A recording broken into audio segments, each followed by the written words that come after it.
we are back. All right. Well, sorry about that, everyone. As you know, anytime you work with computers and anytime you try to have a group of people plugging in and all being able to communicate at the same time, sometimes the computers do not cooperate. Sometimes. So every time, all the time, at least once every single game I've ever played online, the computers don't cooperate. But we apologize for that, and I I hope that we make it up to you. Although I'm not sure I can be as exciting as the last game because that was I hear it ended on a really great pun. So I'll leave it at that. If you all want to Garm watch that, was if you in didn't it, get a of course chance, there is. of of course, if you didn't get a chance to watch it live, you know, you missed out. But I think it's going to be posted, right? So you can see it another time. So now that we're all here, we've already introduced ourselves. And so let me just tell you a little bit about this system. This is a sort of traditional fantasy RPG system. It's very, very simple for the DM, for the GM. In this case, it's called the Castle Keeper, but I always just go by DM Samuel anyway. So um, it's very simple for me to determine um, the um, the challenge ratings for different things. So I really like running this system because it's very easy on my end. So let me tell you just a tiny bit about it. So uh, it's a traditional fantasy, so it has the same 6 attributes that you get with a traditional game like D&D, right? So you've got your strength, your dexterity, your con, your intelligence, wisdom, and charisma. But every character has 2 or 3 of those that are considered what we call prime attributes. So you have prime attributes, and any attribute of the 6 that's not prime is called a secondary attribute. And if you have an attribute that is a prime attribute, there's no skill system in this game. So everything that you do is going to be an attribute check. And when you um, when you make that attribute check, if it's made with an attribute that is prime for you, it has an easier difficulty rating. Okay, and if you make it if you're making a check on an attribute that is secondary or not prime for you, it's more difficult. And the standard number is 18 and 12. So any standard difficulty task is going to have an 18. But when you make your check, you roll a d20, you add your modifier for that attribute if you have one, and then you add your level. If you are making that check against an attribute that is prime, your target number is 12. If you're making it against an attribute that's not prime, your target number is 18. So basically having it prime is like getting a free +6 for every roll. Okay. Now, even though there are no skills in this game, there are abilities that certain classes have. And every PC in the game can attempt any ability, okay, even if it's the ability of another class. However, if you're attempting the ability of another class, you don't get to add your level to the roll. So, for example, rangers and rogues can both climb difficult surfaces and sheer surfaces, and they can do that much more easily. So, since that's a class ability, they're going to have a big it's going to be easy for them to perform that and succeed.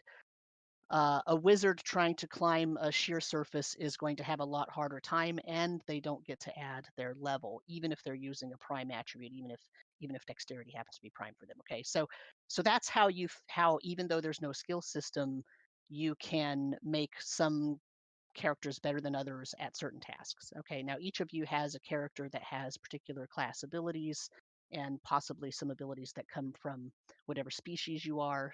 So a couple of you are elves, there's a halfling, there's a human. Okay, so it's very basic, and so I'll leave it at that. These characters are not level 1. There's a range of levels here because not everyone in this system, not everybody levels up at the same time. That's a difference between this and D&D. In D&D, everybody goes from level 1 to level 2 at the same time. Here, it takes a different amount of experience based on class for you to get from level 1 to level 2. So Some of you are level 5, some are level 4, some are level 3. Okay. Any questions about that? I kind of went through it real fast. I'm going to remind you as soon as we get to a point where you have to make a roll, I'll let you know what you have to do. And I also want to point out that on your character sheet um, in Roll20, there is an attribute table, and there's a die icon next to it, and then there are a couple of attributes that have a primary category that's checked. Okay, so that you know that. And when you roll this, it doesn't actually automatically add your level because not every roll will have your level added. So just so you know, if I have you do that, you're going to have to manually add that. Okay. And I'll remind you of that. The Roll20 setup for this particular system is not extensive. They are the makers of this game, Troll Lord Games, are in talks with Roll20 right now to try to get some more automation and whatnot, and then that will happen, but it hasn't happened yet. So there you go. Any questions about that? I think so. All right, perfect. So we have with us an elf wizard, a halfling rogue, a human cleric, and an elf ranger. And the 4 of you have been traveling together for quite a while. I believe the wizard is the most experienced adventurer among you, but you've all known each other for quite some time. And your most recent task was to recover some components and take them to a friend of Ikri, the elvish wizard here. And you've completed that, and now you're on your way to the west. And as you're on your way to the west, you're crossing over a sort of hilly, mountainous region. And as you're cresting the latest hill for the past several hours, you've noticed that the sky in the distance oh, did I say you're coming from the west? You're going to the east. The sky in the eastern distance has a sort of green tint to it. It has a green patina, and it's not a typical green. It's a strange green. And last night when you camped, none of you slept very well. You had sort of restless turning. Um, Probably most of you chalked it up to, well, we've been traveling for a while and we're in the mountains and whatnot. But uh, seeing the green in the sky kind of gives you a hint to what that there might be something strange going on. And as you crest this hill and you've been traveling all morning and you see the green tint and you're moving in the direction where the sky is seeming ever more green in that direction. The blues that are normally in the sky have dulled a great deal, and the area that you're directly traveling to has some green. And as you crest this hill, you see smoke as though something is on fire. And as you continue to travel down, you see a group of people that are huddled behind some stones that looks like an old battlement, maybe from an old fort. And they are looking down the hill. You're coming down this sort of hillside, steep mountainside almost. And you see this group of about 10 people, and they look very ragged, and they're looking down the hill at what looks to be a river. What would you like to do?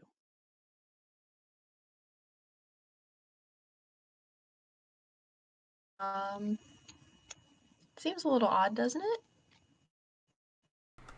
Quite. Yes, I've never seen the sky take on this hue before. Looks kind of nice, but something about it is a little off. Maybe we should ask those people about what's going on here. They might know, if they're locals. Yes, I think that's a good idea.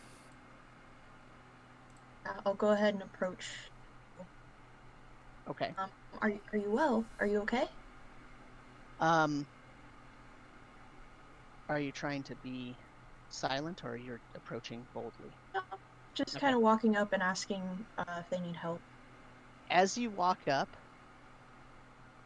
the a couple of the people that were crouching behind the sort of old stone battlement, they hear you and they jump up and turn around, and one of them pulls out a short sword and one of them has like a big stick in their hand. Who are you? What are you doing here? We're just traveling.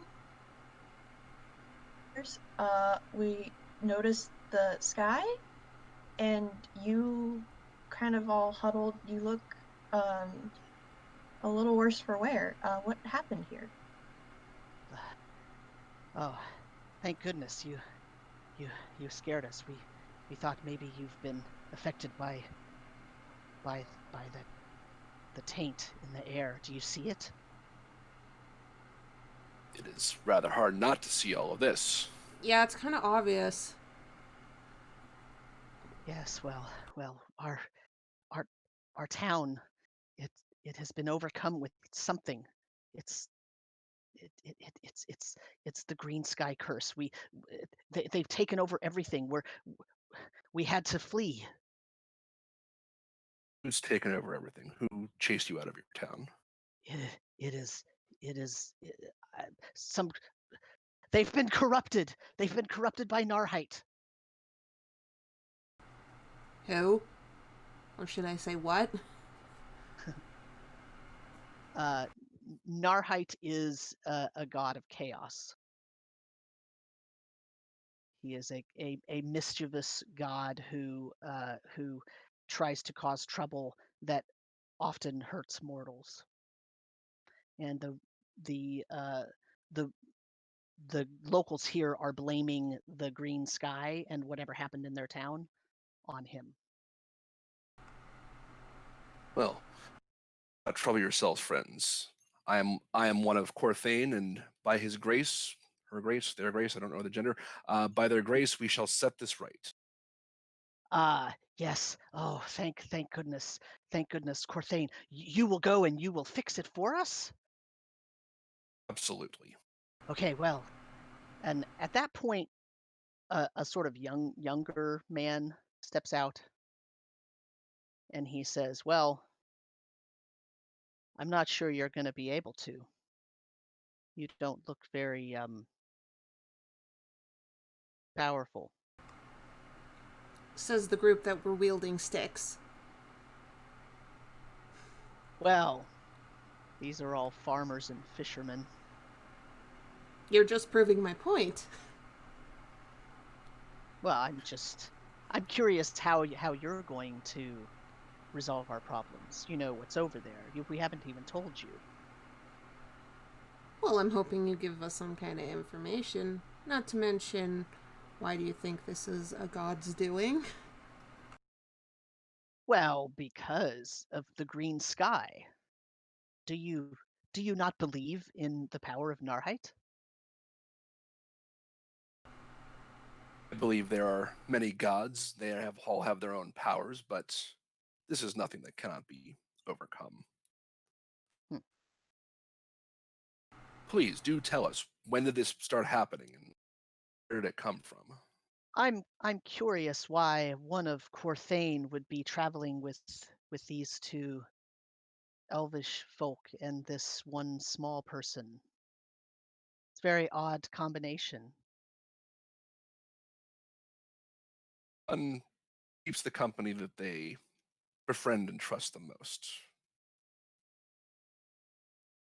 Don't don't take this with any offense, but this is just exactly the type of motley group that Narhite would send to try to fool us into believing that you were actually going to solve the problem. Why is it when someone says no offense, they immediately say something offensive? I am sorry. I am sorry. I truly mean no offense, but you must understand my entire home was burned down and the town hall has been overtaken. By what? My father was in the town hall and I believe he is dead, and I am tasked with now trying to lead my people, but we are powerless against this. I mean, there's no harm in letting us take a look. I mean, in this case, scenario, we die. Best case scenario, we fix it. And No in skin either off your teeth, scenario, right? you don't have to do anything. And what would you ask of us for this service?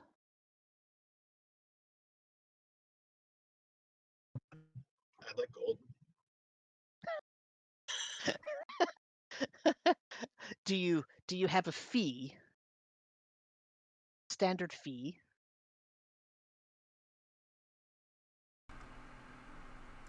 Primarily for myself, food and lodgings and opportunity to spread the word to those who would follow and listen and Well, learn. I'm not sure I can offer you food and lodgings. You'll see when you get to town. There's not much left. Perhaps you could come with us. We could certainly use a guide in this area to show us the way there. I must stay with my people. They would be lost without me. I can't even keep a straight face saying that.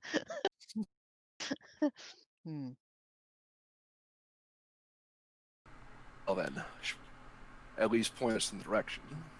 And give us any Down- information you can. Down the hill, there is a river. You can see it if you walk to the edge of the wall here and you look down, you'll see the river. That is the River Misling. And down the hill, that is the area where we usually cross to deliver our marble. We mine marble over there, and he points sort of to a cave opening a few hundred feet away. He says normally we have to carry it across to the town, but the river's very swollen now. We had a lot of rain recently, and the river's very difficult to cross. But you'll see that we have set up some anchor ropes that you could use to cross. However, unfortunately, I must tell you that Barkala is guarding the entrance or the passageway across the River Misling. Barkala was one of our most trusted town hall representatives. He was an elder in the town, but he became corrupted and something happened to him and he started becoming violent and he attacked people and then he grew really large and his face molded together and now he only has one single eye in the middle of his face. And he has lost all of his intelligence and he won't let us cross. He attacks whenever we go near. He won't let us cross back into town, so we can't even see if there are any survivors or if the problem has even resolved itself. Maybe they'll kill each other, all of the corrupted individuals. Sounds We lost you, Matt. back. Yep. I said, sounds horrifying, but no doubt we can find our way past this. Well, okay, and you'll find the town has mostly burned down, but I think the town hall is where most of the carnage is. If you could find my father, I would greatly appreciate it. Do the best we can. Thank you. Do you need spears or swords? We have plenty of those. And pitchforks. I'm okay. I'm quite fine. You'll probably need those yourself. Well, not if you're as great as you say you are and you fix the problem for us. There are other things that live in these woods that could harass you in the meantime. We're pretty good at protecting ourselves from normal creatures.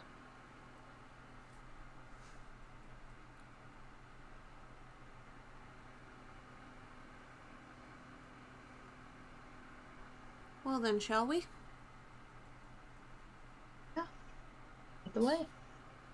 Let's go. Okay. So,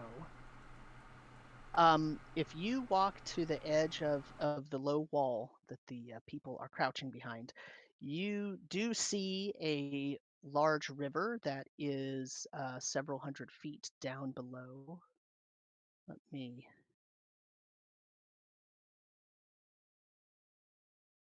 me drag you all to the screen with the map. Whoa. Or not a map. I spent like an hour. Do you guys see a map? There's Apparently, it's that. very snowy in this region. Boy. No, give me 2 seconds here. Let me throw you back off of there. I don't know why it didn't keep that. That's really annoying.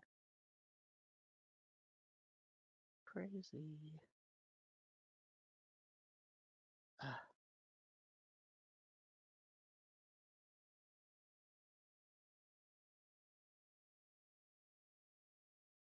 That is maddening. But it's an easy fix, I think.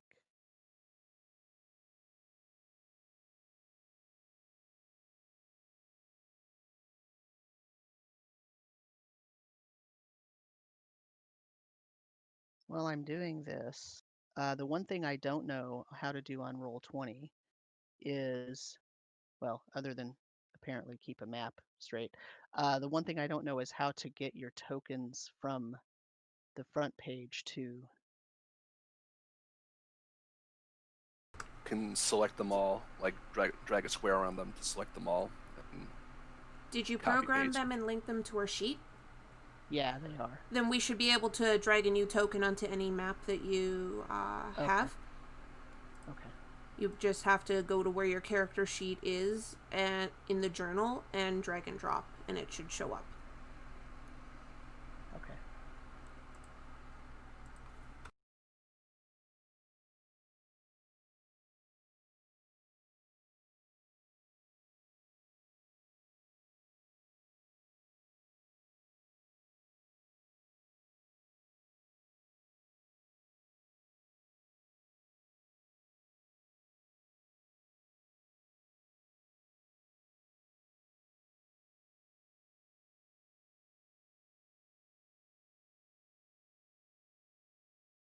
Okay.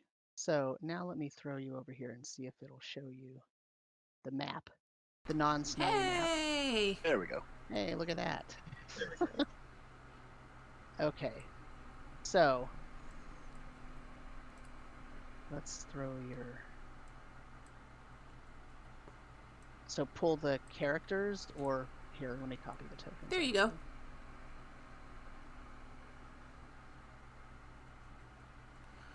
Mounting on the size of the map, you might have to downsize the tokens. Because however you program them, they'll stay at that size even if you're on a grid map that's smaller. And only a DM can change their size. Okay. Did you throw everybody, or? No. I didn't know what size. I can only put myself on there. Okay. Okay. Let me resize here. Looking at it, it doesn't seem like the tokens are programmed, because I don't see any HP on them. Yeah, that's weird. The other thing you can do is on the other map, you can just drag, select them all, and copy, and pasting them should also bring them over if you don't want to do all the changing. Let me do that. Drag, select, and copy? Yeah. Okay. That should work. Pretty sure Carter's done that before in the past. Oh, one of you did not make it over. Where did you go?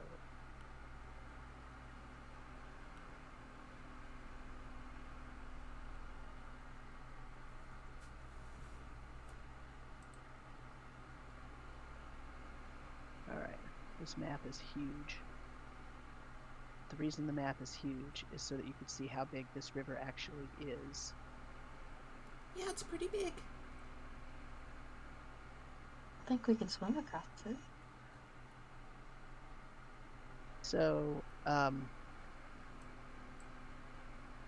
So when you, let's see here. Okay, so so you're basically coming from the west over here, and as you're coming down this slope, you see this big river, and it is really swollen, as the gentleman had told you. And there are two big stone statues, just like you can see on the screen here. One of them is of a male in lots of armor, and one of them is a female in robes with her arms outstretched. And the brown line here on the map is a big rope that is strung, anchored to the statue on this side and to the statue on the other side. Sitting down on the ground in front of the statue on this side is a 11-foot tall, humongous, muscular cyclops. So let's make a roll here. So what I need everybody to do is roll a wisdom check. So you're going to make, this is called a siege check in this system. You're going to roll a d20, and you're going to add your wisdom modifier to it. Now on your character sheet, all you need to do is click the little die next to wisdom, and you're also going to add your level to that. So whatever you rolled, add your level.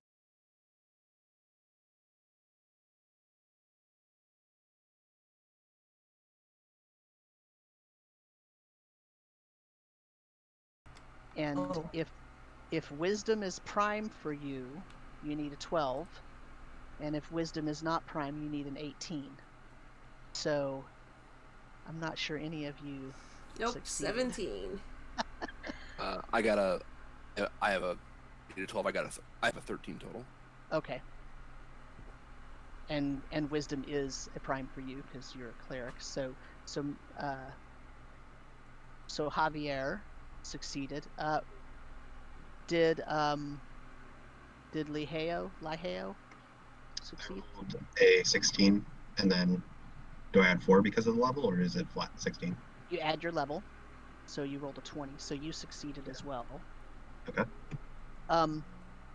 So the two of you notice that the Cyclops is, it's sort of, as you're walking down the hill towards this area, you're watching the Cyclops, and you notice that it's looking up the hill. It's kind of looking in the direction where the fence was, where you saw the townsfolk.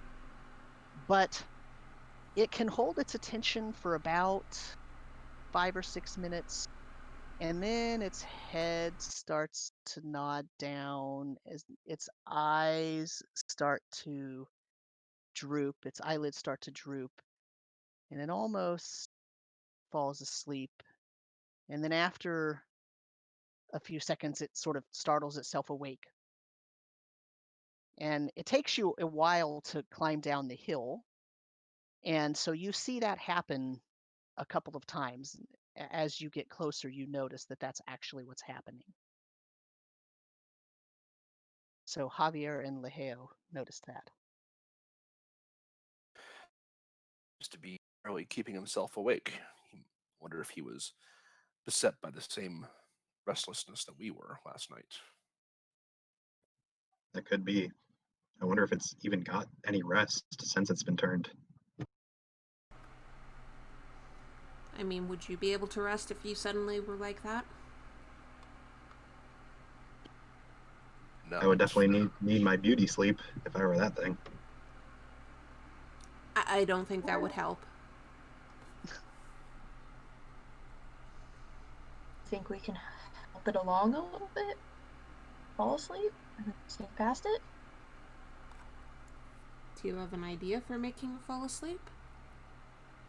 Anyone sing? No.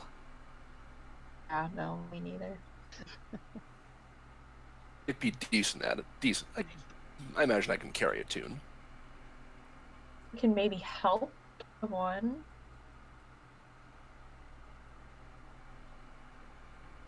You could try. Do you think as soon as it heard something, it would just immediately wake up and try and attack? I mean, if it does, we just fight it. If it doesn't, we sneak by it. The folks did say it wasn't very smart anymore. Lost all of its intelligence. It can't have lost all of its intelligence if it's guarding this river. I can possibly enhance someone's singing ability for a small amount of time.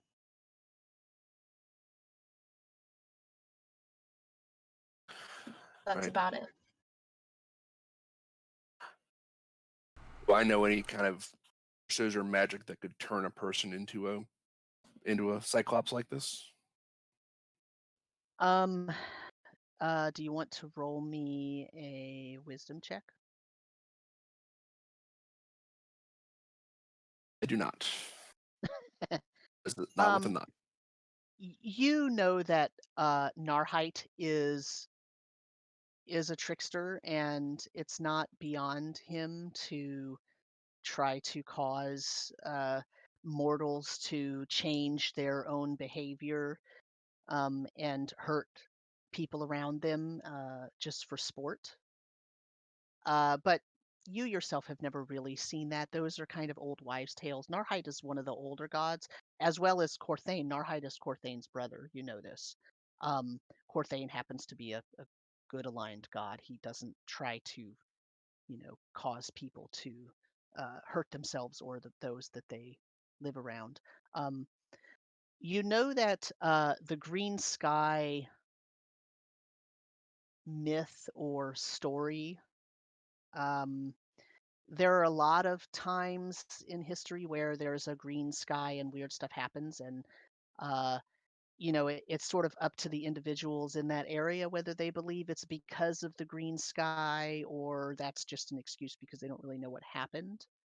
Um, but supposedly the mythology around that is that Narhite um, went to talk to his sister the moon and pierced the silver veil that she had and sort of poisoned it almost, and that created a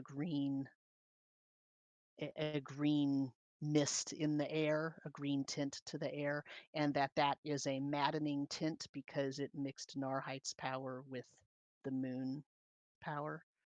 Um, you've probably never believed these things yourself because that would mean that Narhite was super duper powerful, and in your estimation, Corthane is the most powerful and would not allow that to happen. Certainly would Corthane, not. yeah, Corthane has a rule. He made a judgment at one point. The gods were meddling too much in mortal ideas, and he passed a judgment and kicked all of the gods out of being able to interfere in mortal lives. So for you, this is all not. It's probably not has nothing to do. So thinking about well, what could turn something into a cyclops? That's probably not. It's probably some sort of arcane something. It's probably not divine intervention. There's probably some. Maybe they were trying to brew some kind of potions or something, and something happened. That's about the best you can figure. Well, if it comes to it, we must fight our way past. Let's try not to kill him. Maybe something has caused this transformation, and perhaps it could be undone. Does that mean we're gonna get to hear you sing? Possibly, if nobody else has a better idea. We haven't heard any. Okay. So is Ikri going to try to enhance Javier's charisma? Sure. Okay, I'll so cast Enhance Attribute. okay, so um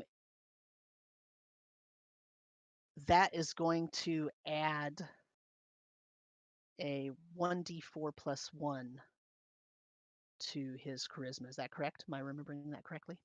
Prime attributes is 1d4 plus 1. Non-prime attributes is 1d2 plus 1. Okay. Is charisma a prime attribute for you, Javier? Yes.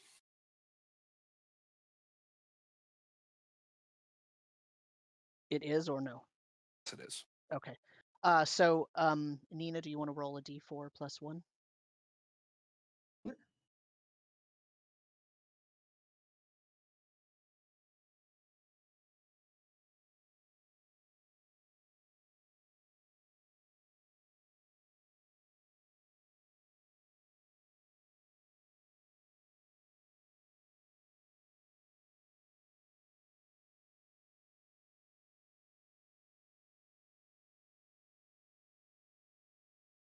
So in roll 20, if you just type /R and then a space and then a 1d4, that's how it works, just in case you don't know. So you rolled a 3, so that's 4.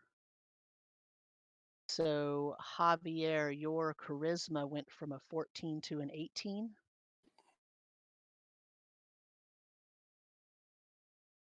And I believe that lasts for a number of hours per level for Ikri, right? What level is Ikri? Level 5. Okay, so for 5 hours, Javier has a charisma of 18, which is much, much better than it was. uh, let me just look up something real quick. So that did not change. It didn't change that automatically, so I'm going to change it. So now your wisdom modifier is a 3. Or sorry, your charisma modifier is a 3. So you feel especially powerful in terms of your personality. So how are you going to do this? Okay, I'm going to try to wait till it's kind of nodding off in a point of kind of where it's starting to nod off again. I'd like to try to move in, like maybe sort of behind this tree cover here, so it doesn't see me while I'm doing this, Okay. if I can, and I'll sort of just sing like a gentle, soothing song to it to try to just I'll basically try to like sing a lullaby to try to lull it to sleep. Okay. Now, have you done this before? Does Javier typically use music in his ministrations and practices? Well, he's certainly never sung to a cyclops before.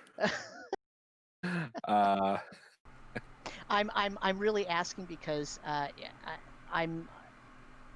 Would you have a musical instrument with you? Is the question. You're not a bard, but if you used music in your previous activities, I would feel okay about letting you have a musical instrument. we not. He's more of the vocal sermonizing type of cleric rather than the Okay. strumming type of cleric, I would say. You never know. Maybe you can play an organ. You just can't carry an organ with you. Would be kind of hard. Maybe he sung on the. Let's put it the way. He started off as a choir boy. Okay. So he can carry a tune. Okay. So make me a charisma siege check then, a charisma attribute check, and add your level to it. Oh wow. 6. Okay. Damn. Well, that was nice. Go to sleep, go to sleep, to sleep, Mr. Cyclops. Rest your head, close your eye, 'cause we need it by you unharmed. Okay, this time when his head nods and his eyelids get heavy, instead of sort of snorting and startling himself awake, his chin hits his chest and he sort of relaxes back against the statue and his head lolls to the side and his mouth is open, so a little bit of drool comes out, and he starts to snore softly.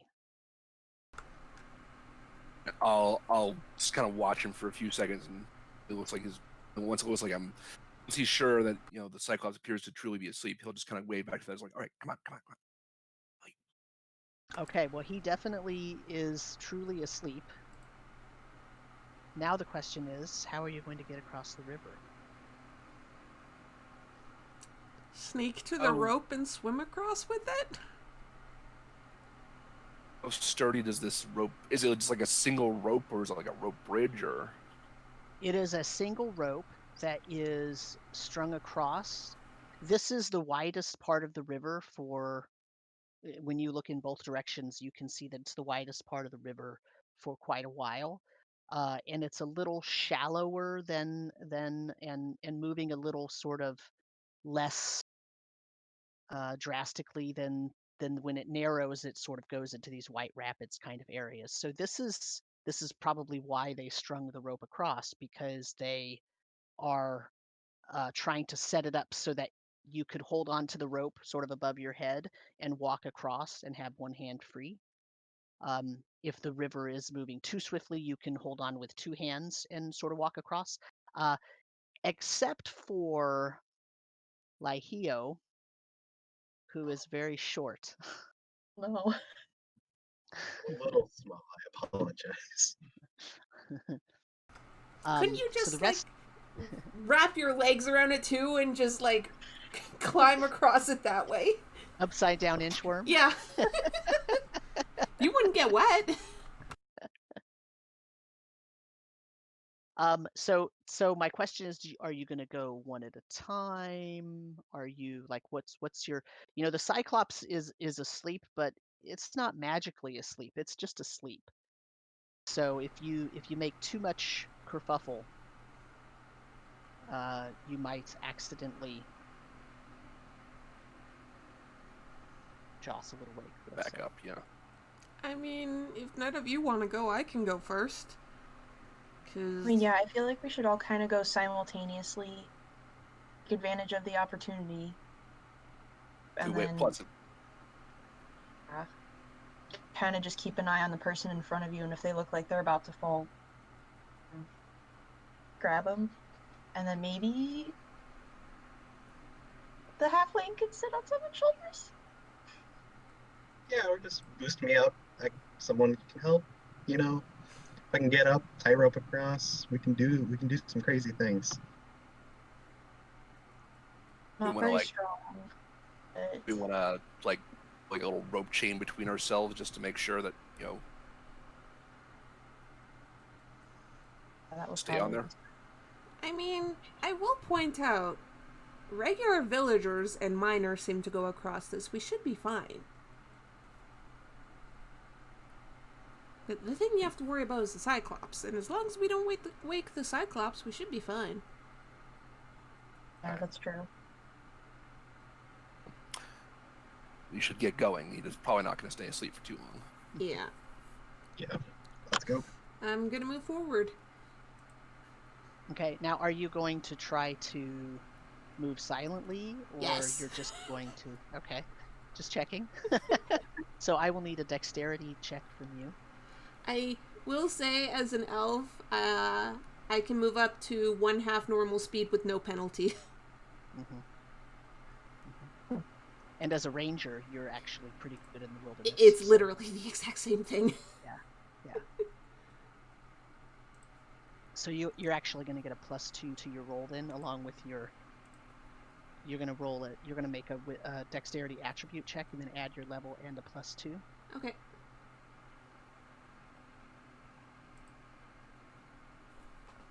Dang! 2 crits in a row. Jeez. Oh. Okay. No. You're wasting them all. Oh, Nina. Well. Yeah. Ouch. So... Anyone want to donate a reroll at this moment? Oh, that is a good question. Anybody want to make a donation? That would be a good time to do it. Unless you want to see us get ripped apart by Cyclops. It'd be a short session, but...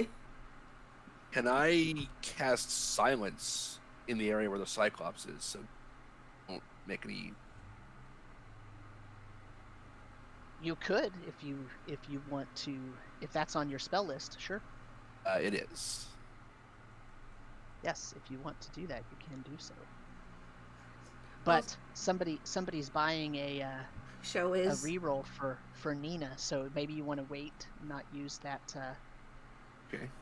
that spell. Show said he is getting on to donate for Nina's reroll.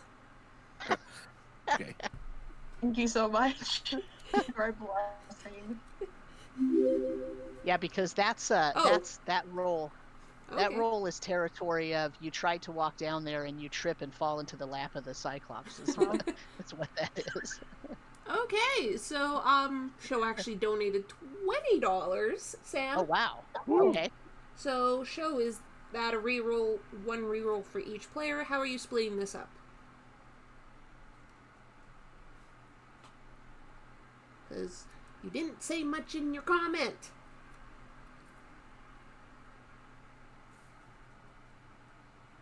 Yeah, so is that we actually need to know, is that 2 10s or is that 4 5s? What are we?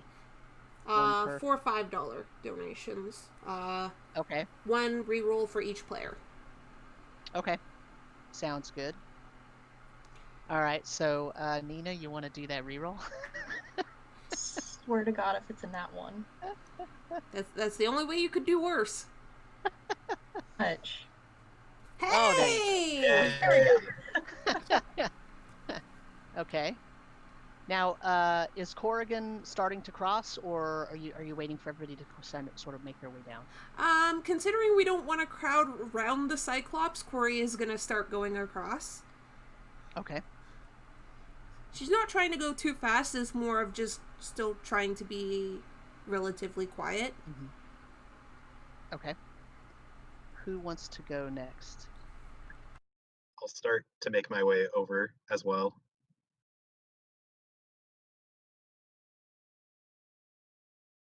You also have a good ability to hide, so you're going to roll a dexterity check and add your level and a 2 to it as well.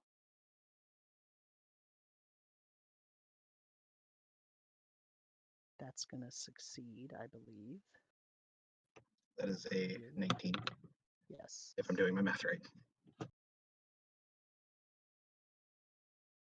Yeah. And then last but not least, Javier. Yes. Javier with the silken voice. And with the clanky armor as well. Yes. Okay, I need an 18. Here goes nothing. Show did buy a reroll for everyone. Yeah, you have a reroll. Yep, let's put that to good use. Better. If that was a prime skill, that would be a success. That's a 15. Okay, so so as Javier gets down to this point right here, the Cyclops snorts and sort of almost kind of jars itself awake a little bit. So, Javier, if you want to try to hide behind the statue so that it doesn't see you and maybe goes back to sleep, you can make a dexterity roll. It's really hard for you to make that roll, unfortunately. Try it. Yeah. You too. Very nice. So, he jumps behind the statue, and all of you hold your breath. And the Cyclops seems to be alert for a couple of seconds and then drifts back down into that deeper kind of sleep that was evident previously. So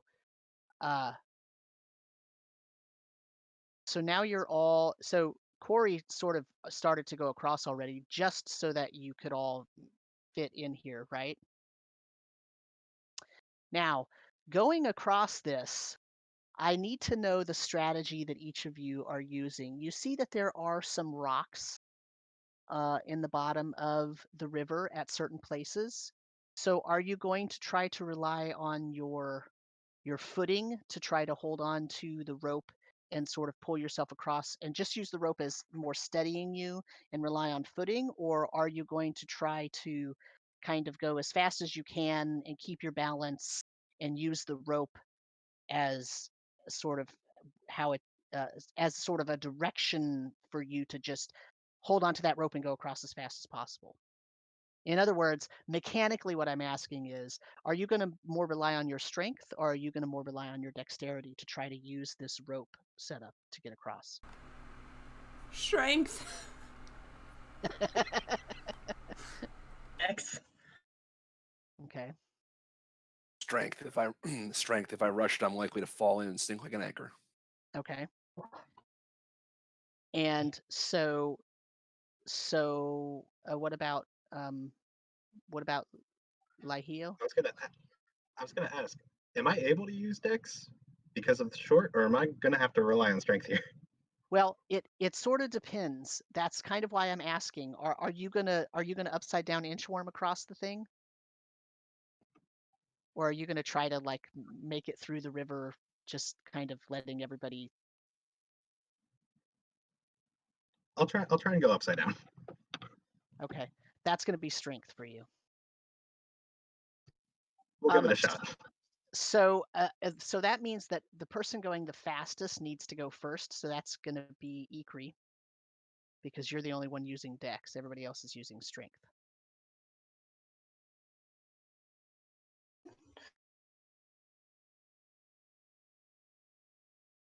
So let's put Ikri out here. Wow.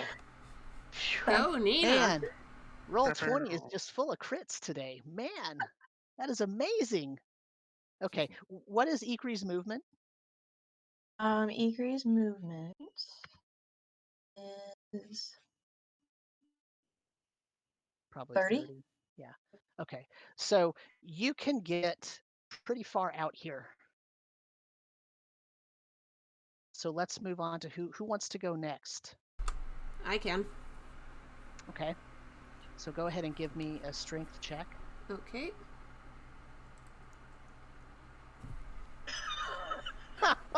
Well, 20 is living up to its name here. All right. No kidding. Okay. Bad things for our combat, though. Oh, yes. It'll swing back the other way. It is. Then it's going to be roll 1 for you. Okay. So I'm going to assume that Lihio needs to go next because you don't want to leave him behind doing inchworm.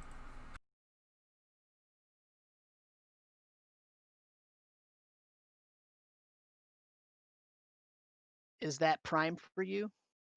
No, it is not. Okay. But you don't have a strength mod. Okay. So Javier, I need your check real quick. No, that's a failure.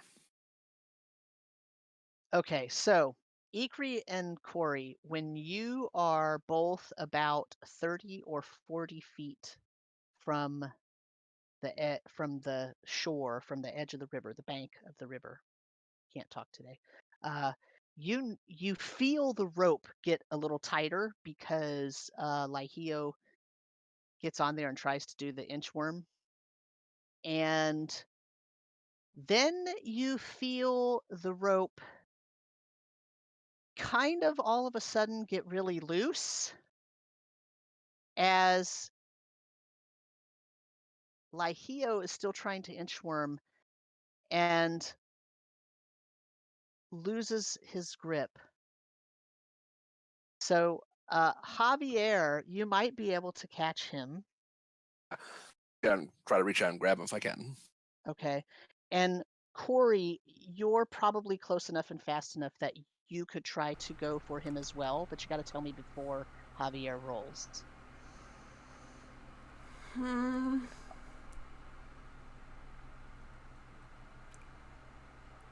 Yeah, I'll go for it. I'll Are try. you rolling strength or dex? You're rolling dex in this case because it's happening all of a sudden. So this is more a reaction. Good fucking luck, guys. I have a reroll. I'm gonna use it. Okay. Oh. Okay. So.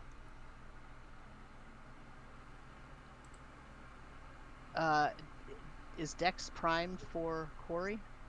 Nope. Mm. It's strength and con. Right, but you get to add your level, don't forget. Oh, right, and I'm level 3, so... Okay. 20. So, you catch Lihio, and as you catch Lihio, you've got one hand on the rope, and you grab onto Lihio's backpack strap. And Javier is also trying to grab and has one hand on and is reaching out and realizes that you grab him. Javier grabs back onto the rope with the second hand, and the rope gets pulled away from the statue. So the rope on the end where the Cyclops is, that rope has come loose and is now flopping freely, and you're holding on to it. So the rope is attached to the statue on the side of the river that you want to get to, but it has detached itself from the statue on the side with the Cyclops. So I need a dex check from all of you one last time to see if you can make it across this.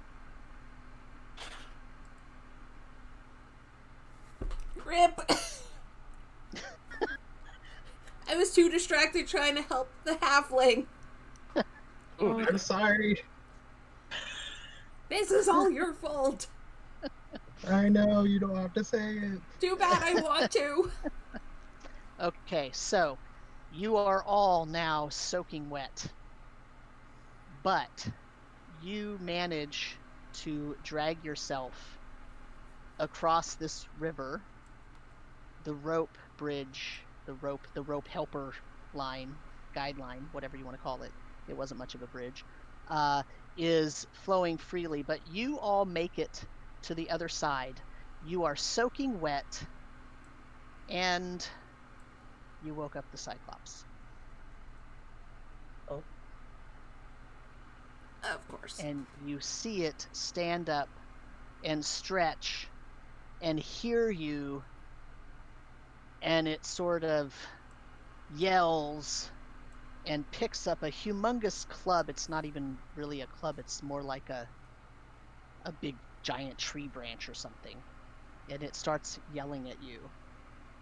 Now what you see when you get across the river on this side, you see about 10 or 12 houses that are near the bank of the river, and they're not on the map, unfortunately, but there's 10 or 12 houses there. They've been burnt down.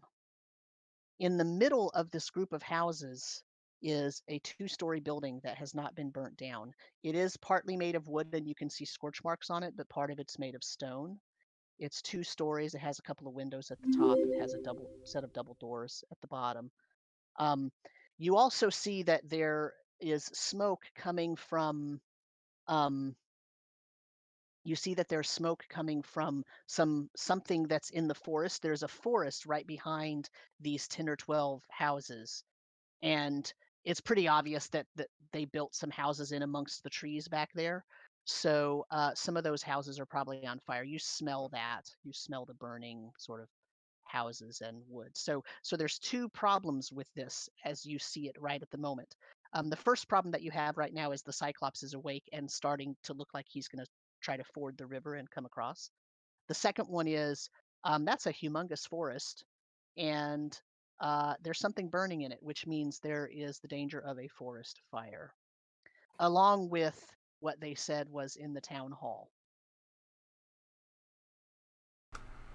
Before we do anything, Show just donated $20 more, one more reroll for each of us.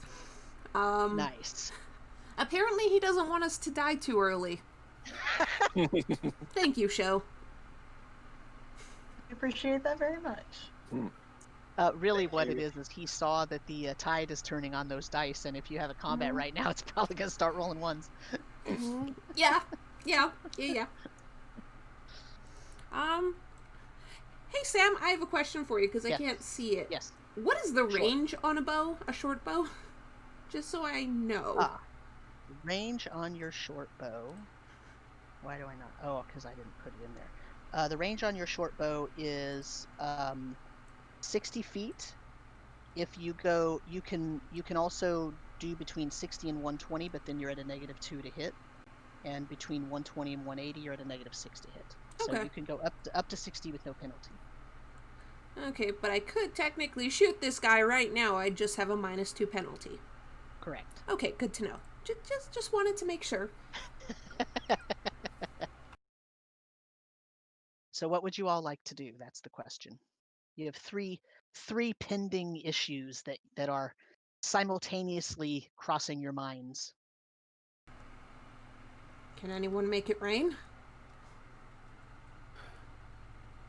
Possibly. I can cast Create Water, but I don't know if that's going to do enough to put out a forest fire. Well, is it just starting? Like, how big is it?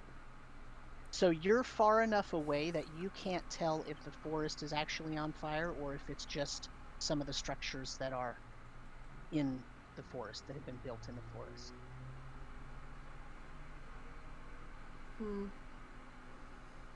But it's a large forest, so if it starts, it's probably going to spread pretty rapidly. I don't think we want the whole forest on fire. That's just going to end up with us killed. As well as anyone else who's still being alive here. Into the forest, that might let us get away from the Cyclops. True. How about we focus on that fire first?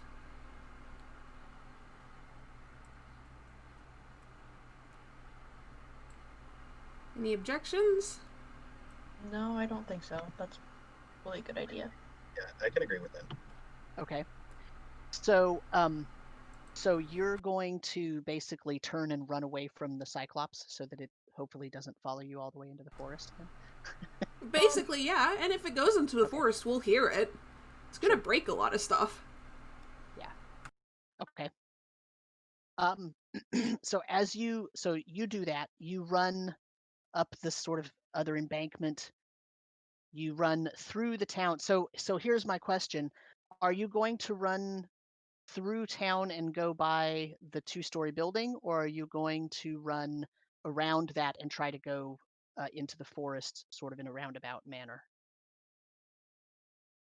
I think that would probably be the town hall. Probably. Maybe we should avoid it, because I think that's what they said most of the ruckus was. Yeah, we might want to go around the town, and then we can just go back once we deal with this fire.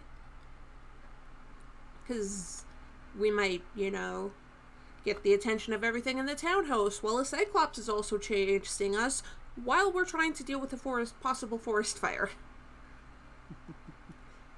Yeah, that sounds like a combination of events that we really want to avoid. Yeah.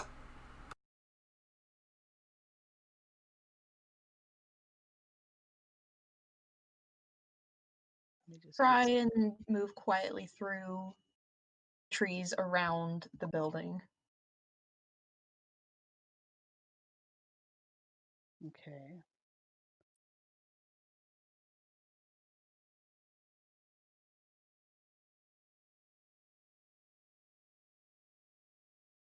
Sorry, I'm just setting up this other map. It's my other image. I don't know why it didn't save my images. It's quite annoying, actually. I must have done something or changed something to not let it deal with my images correctly or something. Let's make this super easy.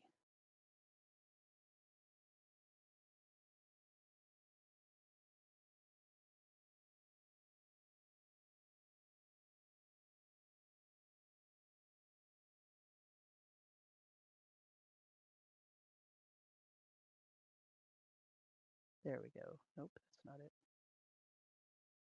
There we go.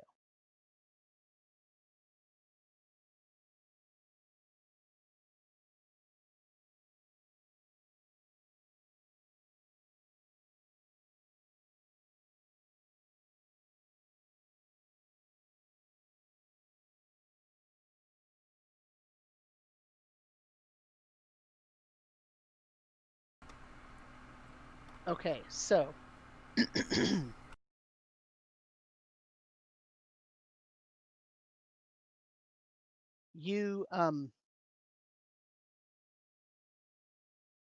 get into the forest and you notice that so you do notice, by the way, the Cyclops did follow you. It's having a little more difficulty crossing that river than maybe it thought it was going to, probably partly because that rope is no longer there, but maybe partly because it was so groggy because of the nice sleep that it had. So there's that. So that's kind of a benefit, maybe. You get into the forest and you see there are about 50 other small houses in the forest. Many of them have been burnt down. 3 of them are on fire. So they're close enough to the edge of the forest that if you needed to, if you found some buckets, you could probably make it back to the river and back into the forest and put out those houses before they catch any of the surrounding trees on fire. You can see that because the houses were built, some of the trees were cut down around them, so the trees aren't completely crowding the houses, which is the only reason why those houses have not caught the rest of the forest on fire. So that, of course, poses a problem for you because the Cyclops is back by the river. So how much water did you say you could make? So it says I can create 2 gallons of water per casting level. 2 gallons of water per caster level. I'm Canadian. How much is a gallon? American, how much is a liter? Fair point. I just have no fucking clue.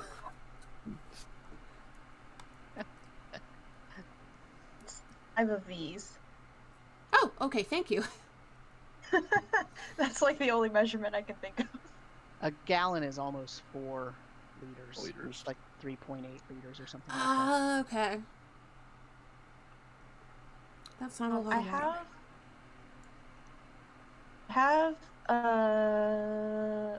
I can create something to carry the water. Again, we have our little Cyclops friend trying to ford the river, which I can maybe make some noise behind it to see if it'll go back. Maybe if I can stay in the forest and then create a sound back on the other side of the river, or at least back that direction, it'll turn around and go back. That's an option. It'll buy us a little bit of time, but then if it realizes there's nothing back there, it's just going to turn right back around and come back. Yeah. I mean, while he's dealing with the river, I can try sniping him a few times while you guys grab water. Try and just keep him focused on me, and then I can just run the fuck away. Yeah, I can try that too. I'm pretty fast. Does Lihio, I'm probably pronouncing your name different every time I say it, have any ideas?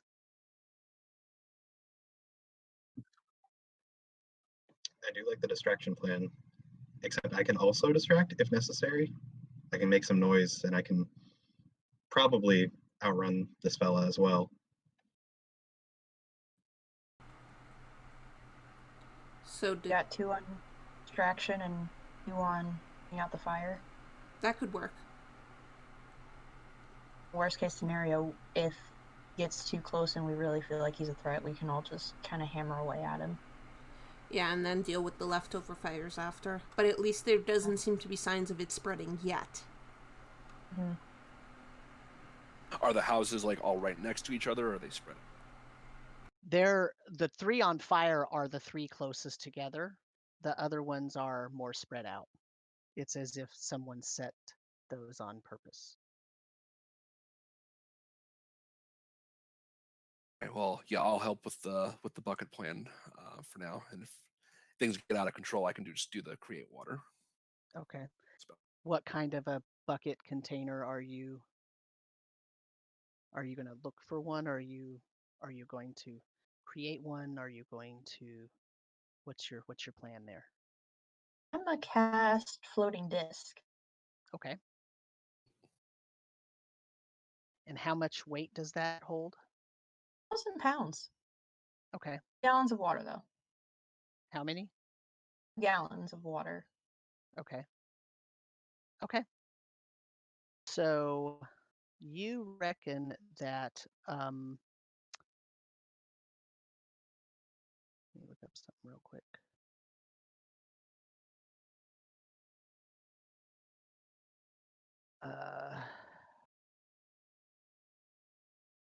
Probably. And so are you going to try to do a combination? Are you going to have Javier also cast create water?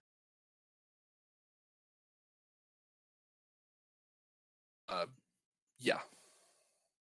Well, I mean, is the plan to just like use the floating disc, just lift the water out of the river? Or? That's Yeah, yeah. I was gonna go I'm back asking. and forth. Yeah. Okay. Okay. Oh yeah. So then yeah, we can do that. So I just like create water sort of on top of the floating disc, and then we can move it around where we need to. Okay. How much water do you create with create water again? So it's 2 gallons of water per caster level. It's a 0 level spell. So I don't know if that means I make 6 gallons because I'm level 3, or if I can upcast it like I would in D&D. No, you just make 6 gallons, up to 6 gallons. So you don't have to make that all of that. You can just make, but you once you use the spell, you choose, right? And you don't actually have to carry that water in anything. You could just have it produced right on top of that fire so that it falls down onto the That's fire. the easy. Okay, so It says I can. Okay, that's going to take care of probably one house. It's going to put one house out. Right, so we'll start with that, and I'll use to create water to put out the nearest house we can get to. Okay. And so the floating disc, because it can hold 2 gallons, you're probably going to need to make 2 trips for each of the other 2 houses. So you're going to need 4 trips. Okay. And so the floating disc will move around right behind you. So I think you can probably run with that and that it'll just keep up with you. So you can do that. And then the question is, what are Lihio and Corey doing? Shooting at the Cyclops while it's in the river. Okay. How far has it gotten at this point? It's very close to the other side still. It's about right here. It's only about a quarter of the way across. Okay, so I'd still be at disadvantage, -2 for my first attack, but I can at least start sniping at him. Okay. Go ahead and do that, and then we'll all have to roll initiative. This is almost what? +0 +0 What?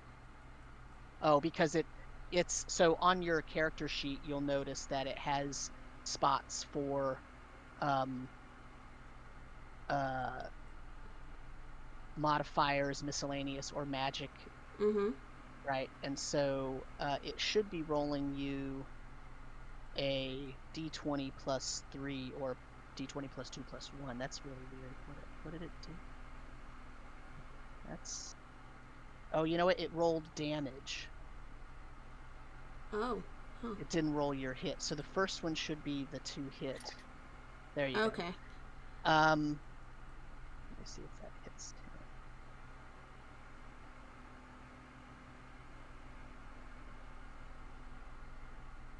So that is going to fly by his shoulder and not do any damage to him.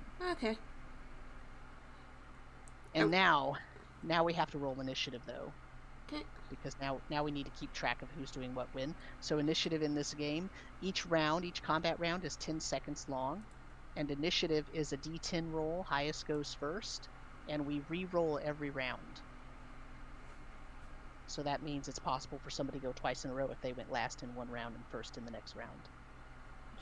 So just a straight D10? Just a straight D10, not modified at all.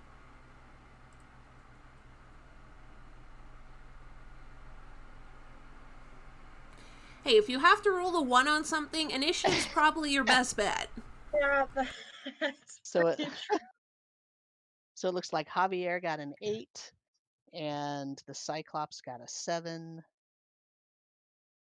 and Ikri got a 1, and Corey How do got I roll a it again? 6. Sorry. Just do a /R space. 1d10. Yeah. Hey! Oh, look Yep. at that. So, all right, who did I miss? Oh, I missed Corey. Okay. Okay, so it's going to go Lahio, Javier, the Cyclops, Corey, and Ikri. So, Lahio, what do you want to do? You just saw an arrow barely miss this creature, and it is still moving forward. Meanwhile, Javier and Ikri have run off to try to put some water on those buildings.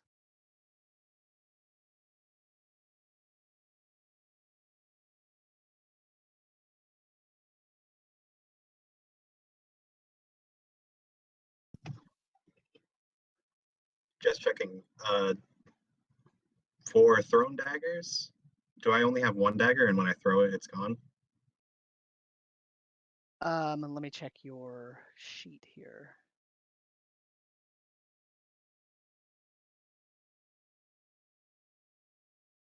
You have a +2 dagger, which is magical, so it will come back to you after you throw it.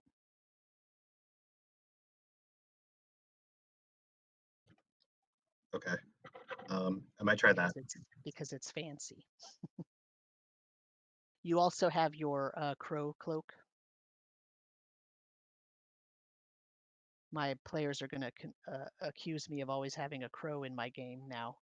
Oh God. Lahio is wearing a cloak that looks kind of like the feathers of a raven or a crow. Which one? A crow. But I always say raven in the other game, so.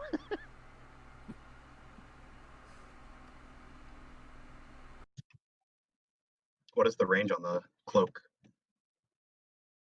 It's just like a thrown dagger, so it's based on your actual range, which is going to be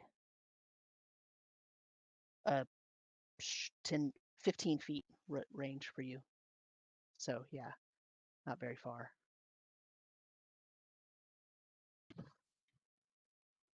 Okay. I'll probably. Is there anywhere I can hide until it gets closer? You can either hide behind one of these trees over here, like right here, or you can actually hide behind the statue if you think the Cyclops is dumb enough to fall for that. I'll try and hide behind the statue. Okay. So go ahead and roll me a hide check.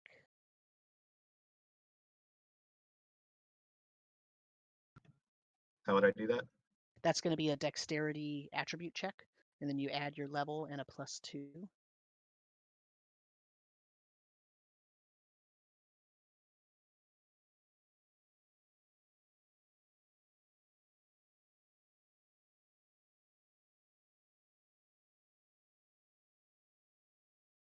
And you're level 4 +2 is 6, so that's a 17, so you succeeded.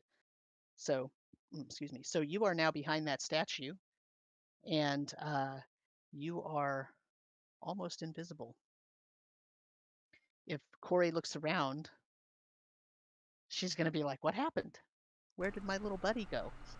I've been working with this little buddy. I'm probably used to him just hiding and showing up at the best point to attack an enemy. Probably. So that's Leheo's turn. Javier. Am I still working on putting the fire out? I am assuming that you are. Yeah, it's going to take 4 trips. So it's probably going to be, if you run 4 times your speed. It would take you then 1 turn to get from the edge of the river to the burning house. If you take the quickest route. Yeah, I'll be working on that. Okay. So that's probably going to take you 4. It's going to take you 4 rounds then, you and Ikri both, because you're both running, and it's going to take 4 trips for you to put out those houses, right? So that's going to be 4 rounds. So it's the first round. I'll keep track of rounds over here. So that's Javier. And then the Cyclops goes, and the Cyclops is really just going to move. He is trying to get across this river, and he's going to get to about right there. He's relatively slow. And then it is Corey's turn. And he's now within 60. Yes, he is. Let's try shooting him again. At least I don't have that -2 now. Right. Seriously? You know what? Yeah, no, That's fuck painful. it. I have shows reroll, because he gave us each one more reroll. Nice. Yep. Boom! Nice. Okay. Very nice. And I have an important question. Yes. Are Cyclopses classified as giants? That is a good question. Let me find out technically if that is true. If they are.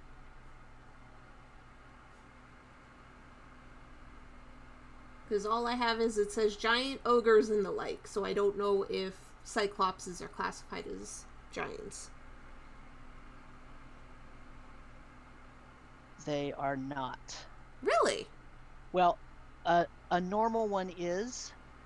This one is actually a lesser Cyclops.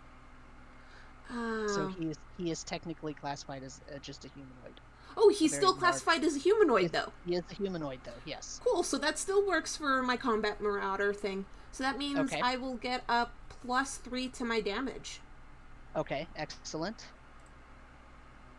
Well, at least I do 4 damage.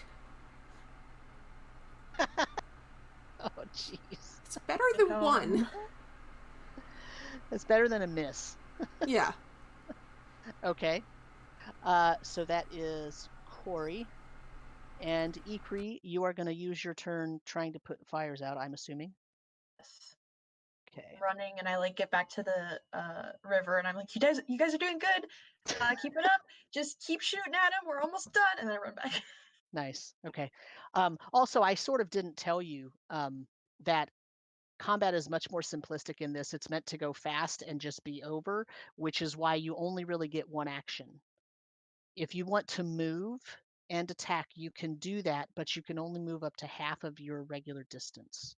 If you move more than that, you cannot attack at the same time. So other than that little rule change, basically you get 1 action and then we move on. But we need to roll initiative again. So I rolled a 2,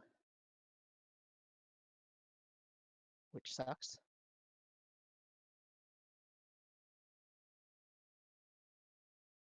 Ikri has a 7. Corey has an 8. Leheo has an 8. And Matt has a 2. Or Javier has a 2. Okay. Okay. Leheo, you're first again. Is the Cyclops just walking across the river, or is it using the rope at all? It has the rope in one hand and the club in another, but it's really just walking because the rope is not attached on the other side, remember? Okay, I was thinking about cutting the rope, but I think I'm just going to continue hiding until it gets closer. Okay. Corey. Okay, taking another shot. 12 unless I add something else to it. Nope. Okay. Go ahead. Does it hit? Nope. Okay. It goes by it. Okay, and you said I could move half movement, right?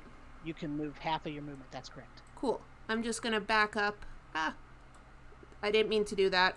Roll 20. White? No, shit. Roll 20's glitching out on me.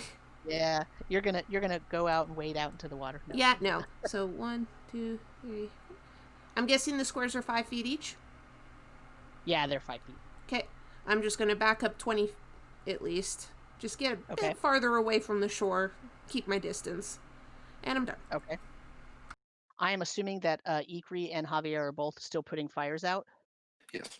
Okay. Keep on that till it's done. Yeah, you've now put out the second fire because I said it would take 2 trips per house, and there's 2 of you, or I said it would take 4 per house, and there's 2 of you doing it, and you've now made your second trip. So that's 1 house gone. So you need 2 more trips. Both of you need 2 more trips to finish that. And then the Cyclops is going to go. And the Cyclops is mad now, so he is going to run forward. And he's going to make it to here if he succeeds on his dexterity roll. So we'll see how that works. Can Corey just yell at, "Oh, look over there!" and try and make the Cyclops lose his balance by having to turn his gaze somewhere else?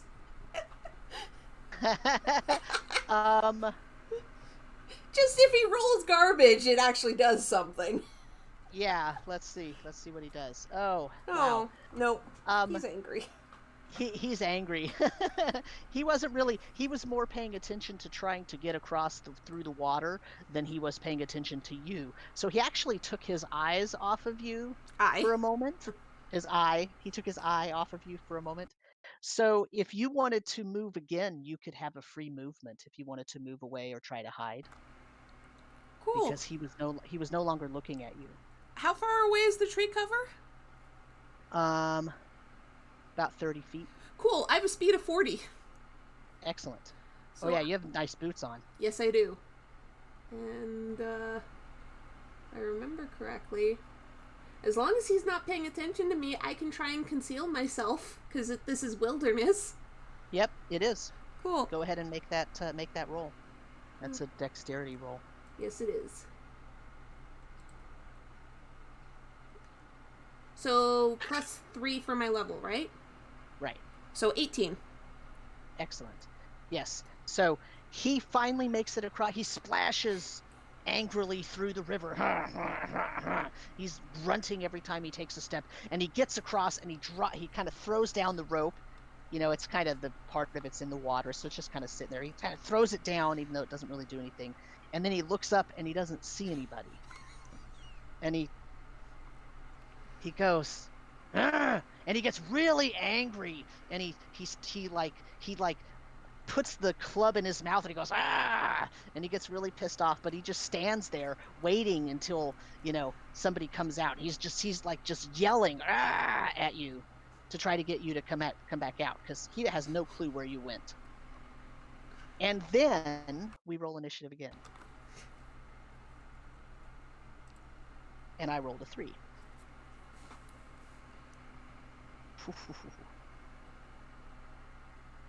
Slash goes before the R. Yeah.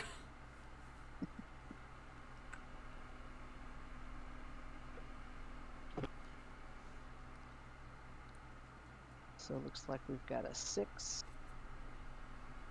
7, 4, 3, 1. Okay.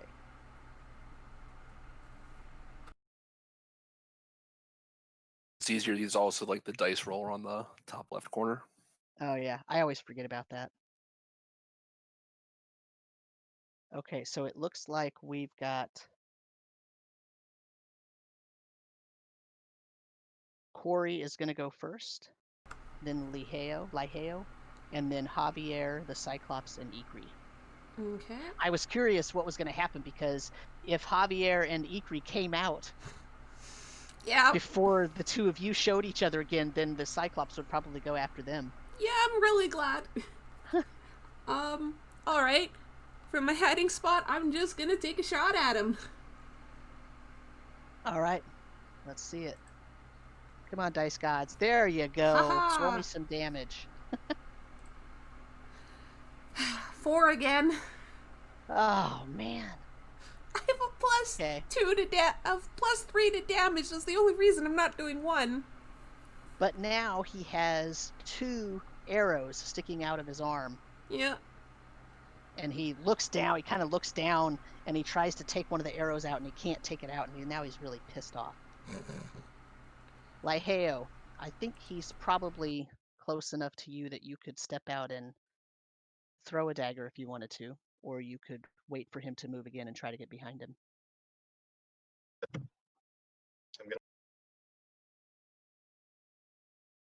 I didn't hear that. What was that? I'm gonna wait one more turn. Okay. For him to get closer. Okay. Javier, I'm assuming you are walking out to get more water. This is going to be your 3rd round of doing that. And then it is the Cyclops' turn. And he is going to go... He can get to here. Actually... Oops.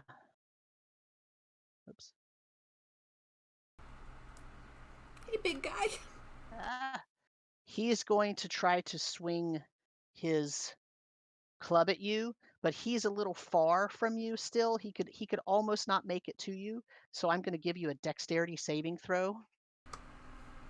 Okay, so I'm guessing that's just a dex check? Yeah, just a dex check, and you add your level. 17. Is dexterity prime for you? Nope. Darn. Yeah. Well, he gets to attack you, and he rolls a 14 to hit. That meets. Oh, and he does 12 damage. I maxed on my damage. Oh, man. Yeah. Yeah. I have 19 health, guys. That's why I gave you a chance to dodge. Yeah. And you were oh so close. Okay, that hurt. That put a hurt on you.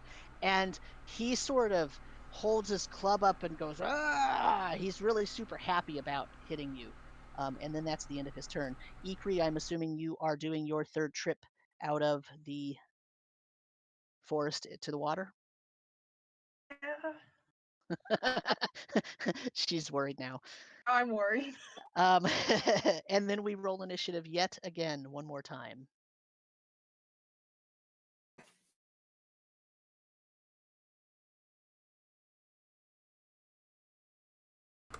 Corey rolled a 10, and the Cyclops rolled a 9, luckily.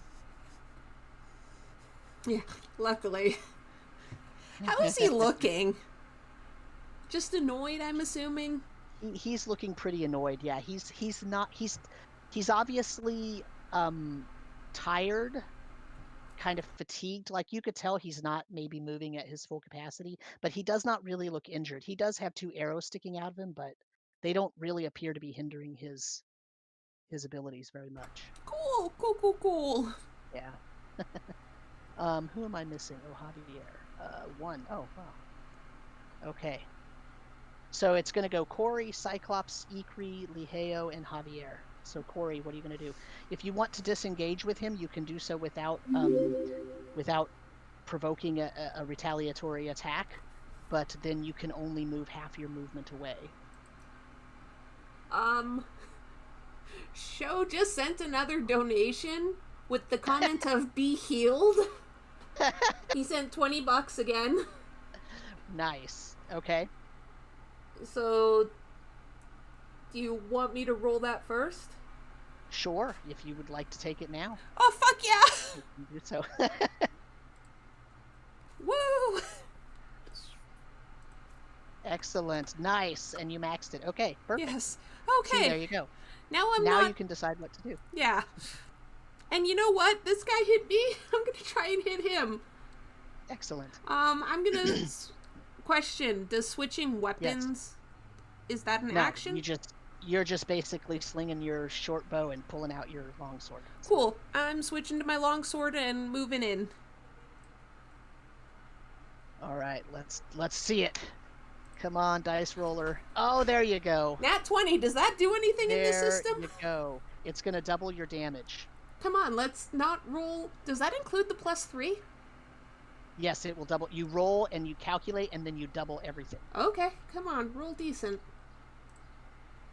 So 5, 6, 7, 8. So that'd be 16 damage. Nice. Okay. Now he looks hurt. You put How's a it hurt feel, on him. asshole? He goes, "Huh?" And he kind of looks down at where you like cut into his belly and his upper thigh, and he just sort of looks down, and he kind of looks back at you, and you see a little flash of disappointment in his eye, and and then it's his turn again. So he's kind of upset, but he is going to go ahead and roll another attack against you, and that is a 14. Again? Yep, apparently 9 and a 5. And that's going to do 9 damage to you. Okay, not as bad as last time, at least. Yeah, I did not max the damage that time. And then Ikri, are you doing your last round of water, or are you going to interrupt that and try to join in the attack? That's a good question. So how about this? Make a wisdom saving throw, which is just a wisdom roll, a wisdom attribute check, and then add your level. So 9 And is wisdom prime for you? is not. Okay, but you made a 19. So you know that if you stop now, part of that forest is going to burn. God dang it. Okay, I keep going and I yell. You guys are doing great. Keep it up. We're almost done. Don't worry, Okay. it's just a And I couple just keep going. broken ribs. I'm fine. Liheo. Liheo. How do you pronounce it again? I always read it as Lihio. Liheo. Okay. It is time for a sneak attack. Ah, yes. Let's have it. So, I'm gonna use my I'm gonna throw the dagger at him with the sneak attack. okay. So you're going to get a +2 to hit that. So you're going to make that attack roll with the dagger, and then we're going to manually add your level, or sorry, manually add the +2.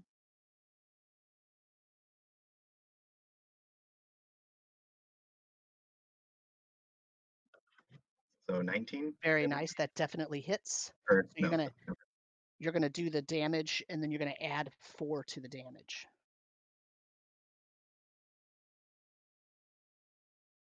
So that's gonna do 9 damage. And now, since you did not move yet, you can actually move behind that statue and try to hide again if you want to. I would like to do that. Very good. He for his part, the Cyclops, gets hit in the back with a dagger, and then the dagger, Corey sees this. The dagger kind of flies back over to where the statue was, and the Cyclops turns around to look, and all he sees is the statue. Thanks, And he statue. He goes, huh? Very, very confused. Very confused. And then it is Javier's turn. Javier, are you going to continue running water, or are you going to try to engage? Is gritting his teeth, seeing the beating that Corey has taken. It's like there's a moment where he almost breaks off to go, but it's like, yeah, I don't want the whole forest burning down around us. He's just like, I'll be back as soon as I can, promise, and then takes back off. Cool. Nice. All right, and then we roll initiative yet one more time. I rolled a 3. I also rolled a 3. Hey, Nina rolled a 3. How do we figure out tiebreakers? Dexterity, whoever has the higher dex goes first. Maybe me? Good dex. A 13 dex score. Same here. Okay, then you two get to decide. You can go first. You're taking a beating, and I'm just kind of carrying water. Okay, I'll go first then. Okay. And looks like Laihio got a 6. And looks like Javier got a 7. So Javier, you have just finished putting out fires. Okay. So your choice is, you're pretty far from this fight right now, but you can wait to make sure the fires are completely out and there's nothing else smoldering, or you can come back to the fight and I will let you make a charge attack. When you make a charge attack, you can run your speed. You take a -4 to your armor class for the rest of the round, but you get a +2 to your attack bonus. Okay. I'm gonna do that. So as soon as he sees that the fires look more or less contained, he's gonna just turn around, beat feet back towards where the others are. Okay. So you're gonna make it right to the Cyclops here next to Corey, and you can make an attack if you'd like. Okay. So he's just running up, heavy mace in one hand, just by Corthane, you will leave her alone, and he will swing away. All right. And so that's going to add a +2 as well. So probably not enough, unfortunately. You have a reroll? Yeah, do you have a reroll? Did Show buy do. enough rerolls? Yeah, I'm gonna use it. Boom! Oh, yes. Much All better. right. Show your So you're rerolls have been lucky today. You're going to roll your damage, and then we double it. When you roll it, you add everything. So then we double it. Okay. So that's going to be a 16. Tell me how this thing dies. Ooh, all right. See, You just went silent for a minute. sorry. Better? Yeah, go ahead. So if he can, he'll try to wallop it in the kneecap to kind of bring it down more to his level, and then hop up on its back, mace on the hop, and then just bonk it on top of the skull to bring it down for good. Nice. All right, and it does. It just crumbles right down, and it just all the way, just. Thank and you. It kind of.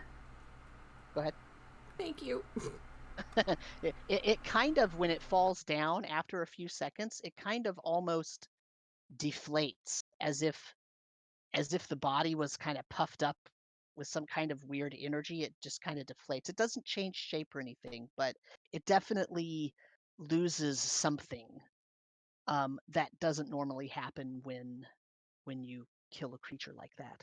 So the party would like to thank Sho for all the donations to get them through this without dying.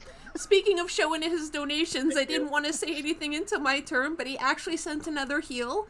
You are going to have a lot of $20 donations to match, Sam. Hey, I'm okay. I'm good with that. And thank you, Sho. I'm using it now. Yeah. So in fact, if you keep track of that, how many I have to match, because I'll do it all in one. Okay. At the end, rather than do a bunch. Sho's healing and rerolls have been magic today. Thank you, Sho, because that was another maxed heal. Nice. Very good. Awesome. Okay. All right. So the fires are out. You have no idea where Laihio is. Laihio. And but the fires are out and the Cyclops is dead. Hey, little buddy. Thanks for your help, too. Where are you? I'm over here. I'll reveal myself to my friends. Excellent. Oh, you were the statue. Cool.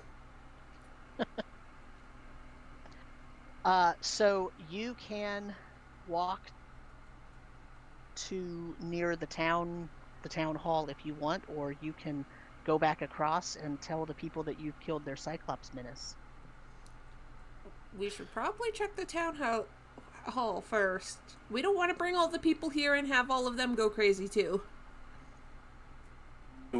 Before we do that, can we just check really quick, check the houses that we extinguished, just make sure that there was nobody trapped in there or anything else usual in there? Yeah, they were empty. So yeah, I mean, you could take a few minutes to do that, and you find that they're all empty, and none of the other houses. I mean, well, so I take that back. The ones that you were putting out, yeah, those are empty. There's about probably 50 or 60 other houses amongst everything in that forest, so it would take you quite some time to check all those houses as well. But for the ones that you put out, yes, they are definitely out. They're quite damaged, but there's no one in them.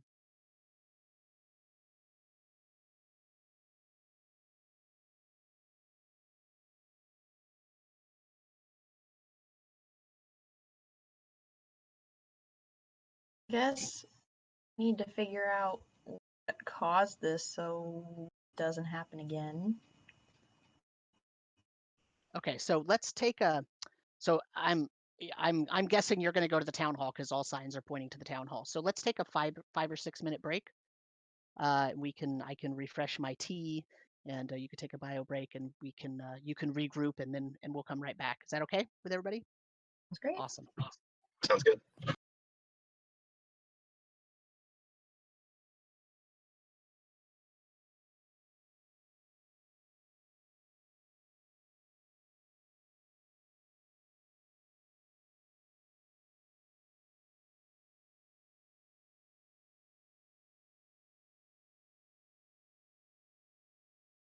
Take me back to the planet where you and I are still meant to be.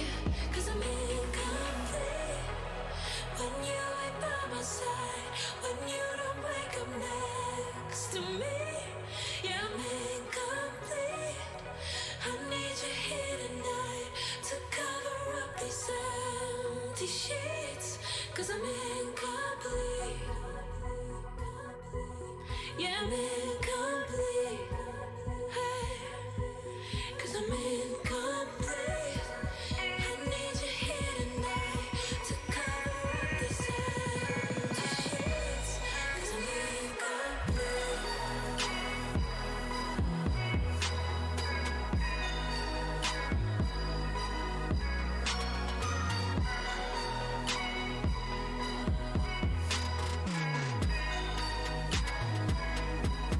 Yeah, I'm incomplete.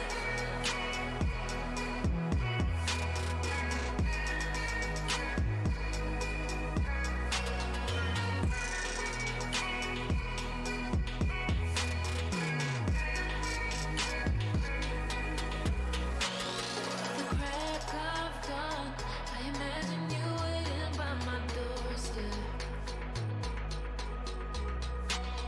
But it won't be long before I realize it's a picture in my head, in my head. And I know they're just fragments of a world where your absence all I get to see. Take me back to the planet where you and I are still meant to be. 'Cause I'm incomplete when you ain't by my side, when you don't wake up next to me. Yeah, I'm incomplete. I need you here tonight to cover up these empty sheets. 'Cause I'm incomplete.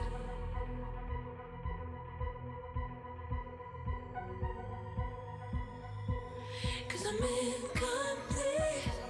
I need you here tonight to cover up these empty sheets. 'Cause I'm incomplete.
Sun is out here overseas. Dark emotions ever torn so deep. Falling down through the clouds. I'm feeling you. Stay away from me.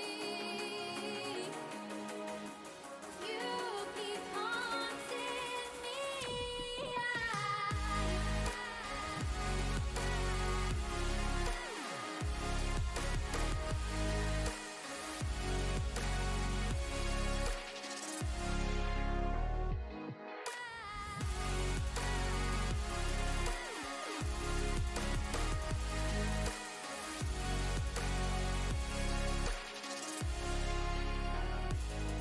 I feel that I've been chasing dreams. Keep holding on to memories. Tears that I will not regret. Sacrifice will prove instead.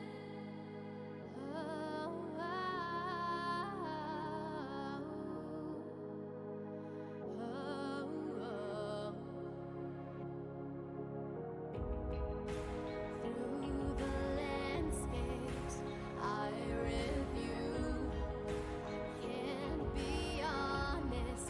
I know you too. Walking down through the fields, I still want you.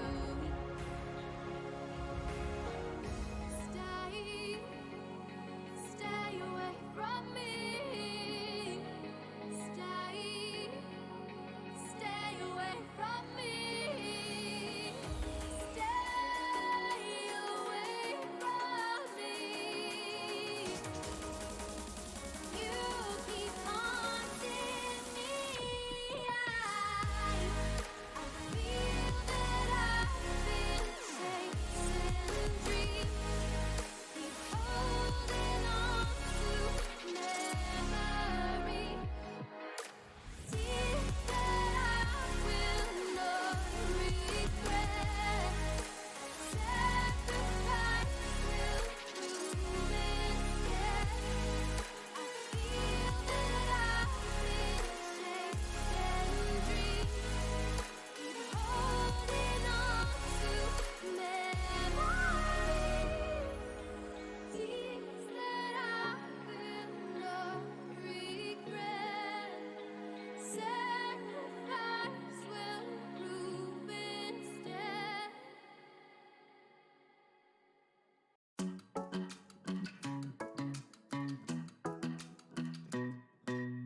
Hey, pretty baby, am I in your way? 'Cause you walked out so fast yesterday. No, I don't think you're here to stay.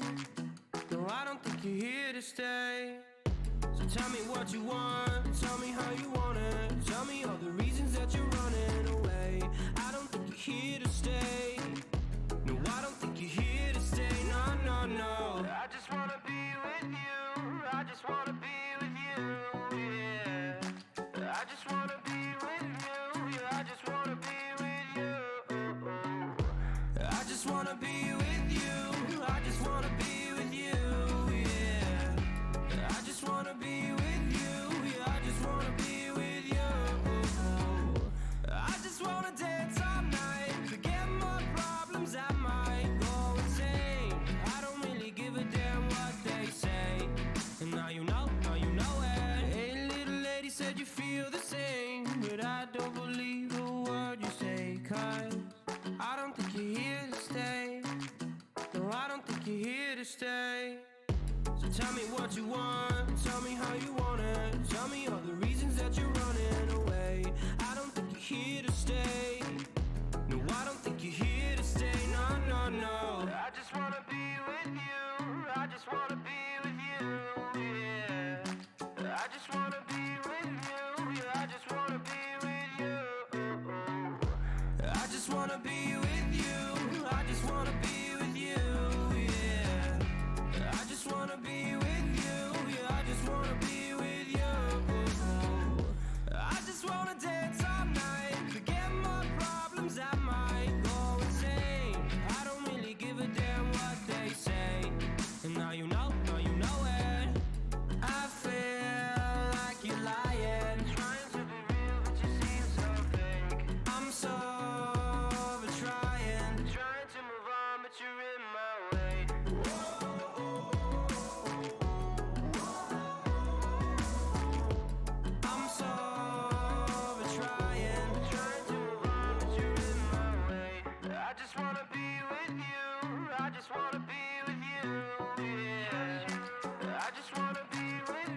know you know it. I just wanna be with you. I just wanna be with you. I just wanna be with you. I just wanna be with you.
And we are back.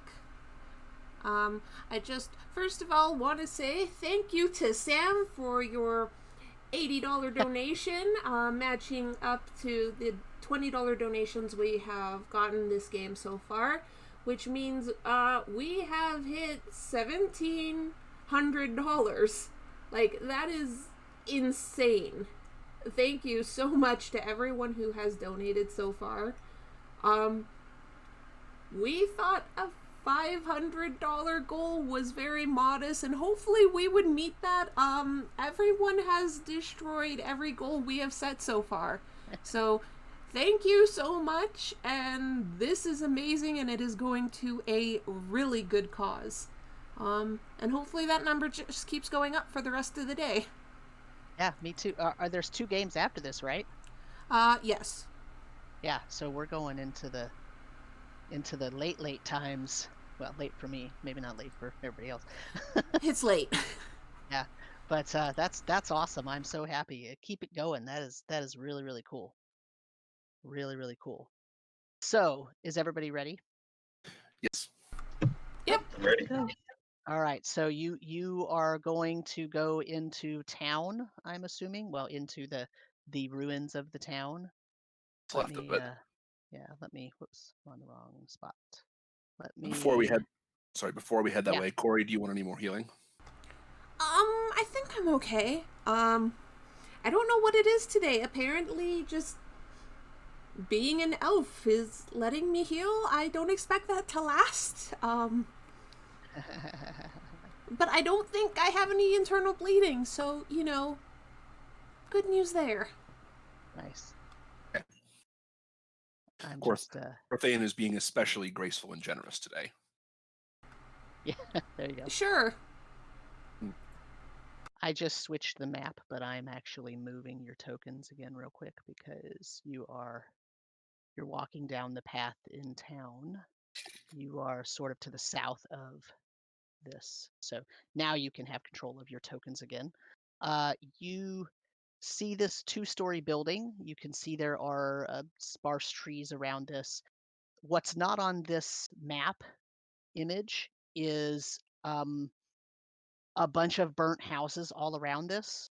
Remember that these 10 or 12 housing buildings that were around this town hall have all been basically burnt to the ground. There are a few single walls and maybe the corners of some of those that are set up, that are still kind of standing, but they're completely scorched, burned. The houses are completely ruined. There's going to have to be a massive rebuilding. These people really did lose their entire town.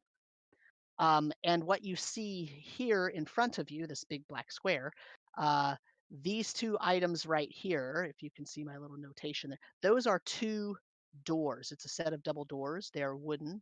This structure here is a 2-story structure. It's relatively large. Each of these squares on the map are 5 feet. So this is, 55 or 60 feet on a side. There is a second story. Right now, just looking at it from where you are, you can see that what you see 2 basic obvious entrances into this building.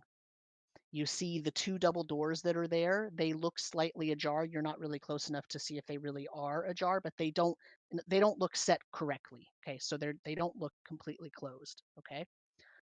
And there are, on the second story, there are a couple of windows that are open. And so you can see that those would be the 2 easiest ingress points for this building. If you want to look for others, you would have to go around and make some checks and tell me what you're looking for. Do we see any movement in the windows? Or are You they all do covered? not. It looks pretty dark. All the windows on the lower floor are completely covered.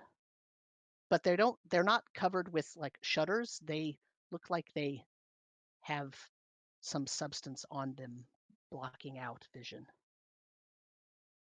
That's not a good sign.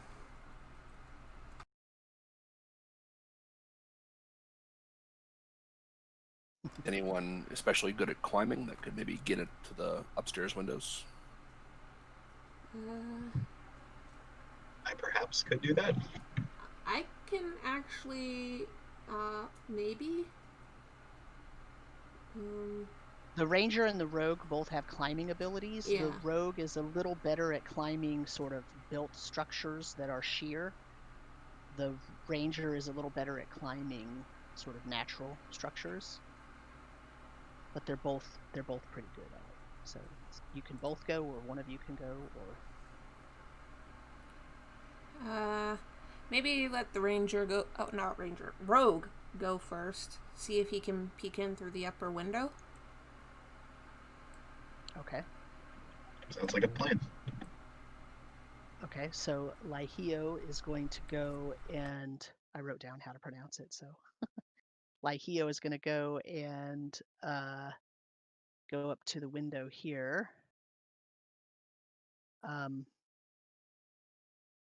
When you look in, you can see that the room that you're looking into is relatively small. It has a door leading out of it, and it looks like there is a bunch of junk. The floorboards are made of wood, and they don't look very. They don't look very. They're not in very good shape. Let's put it that way. You can see that the wood is kind of rotting out, and there are some holes in the floor. If you you can crawl in through the window. You're just looking through the window right now. Your climb skill is so good right now that I didn't even make you roll. So you climb up to the second story, and you're looking in that second story window. You see a small room with a really pretty rotted out wooden floor. There is a door exiting this room, but you can't see beyond it because the door is shut.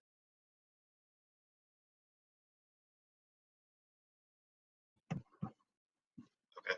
I'm gonna go back down for now and tell everyone what I see, and that this place is mostly abandoned, from what I can tell. Do we want to try the front door then? Be very quietly. Yeah, as quiet as we can, but I don't think we're all going to be able to quietly get up that window. We're more likely to be quiet going through the door. You want to be extremely quiet because I can use that silent spell for this. Mhm. Maybe So like you can all. Sorry, I was going to say you can also cast that silence spell on a person, so that as long as you stay close to each other, that silence will move with you. Or you can cast it on an object that you have, like a medallion or a coin or something that you're carrying with you, and then if you ever need to get rid of it real quick, you just throw it. Let's try that. Is there like any rocks on the ground I can pick up? Yeah, I mean, there's pieces of wood, there's rocks, pebbles, whatever. Yeah, you can easily find something. Because the thing is, if you cast a silence spell, right, if you're in an area of silence, any spell that has a verbal component cannot be cast, right? So you don't want to hobble yourself. So casting it on a person, of course, you could cast it on Lihio, who doesn't have any, or even Corey.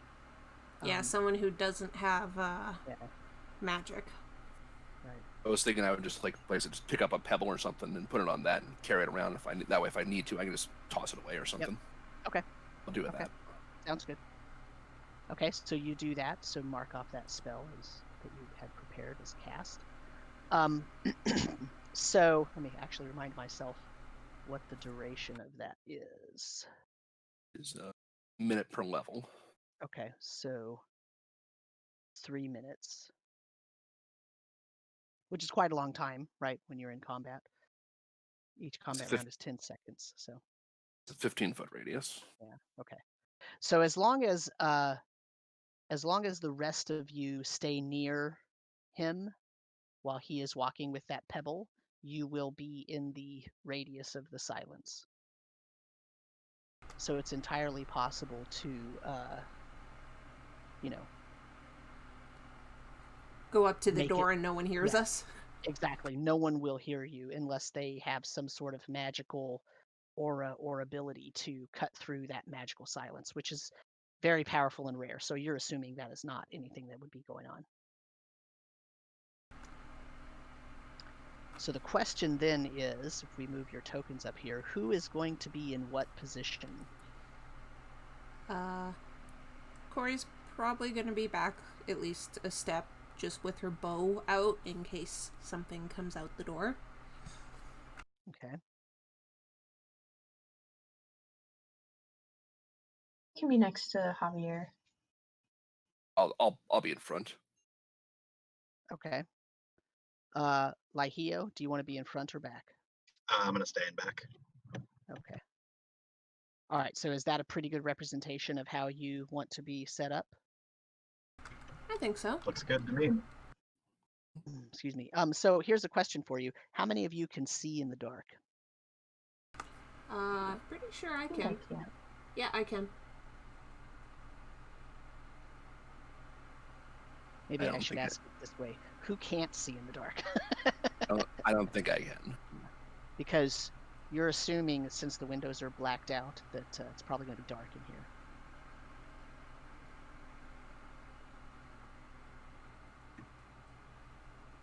Does So dusk vision relate to that?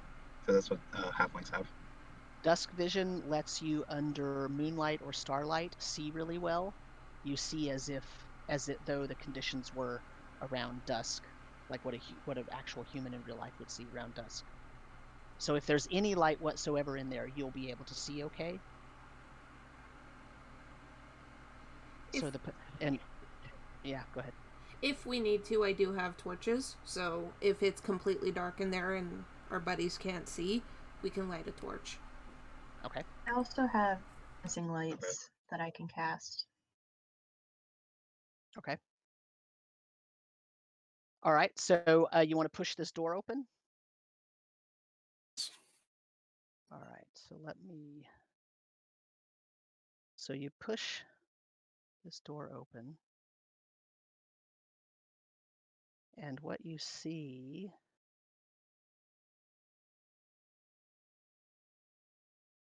if I can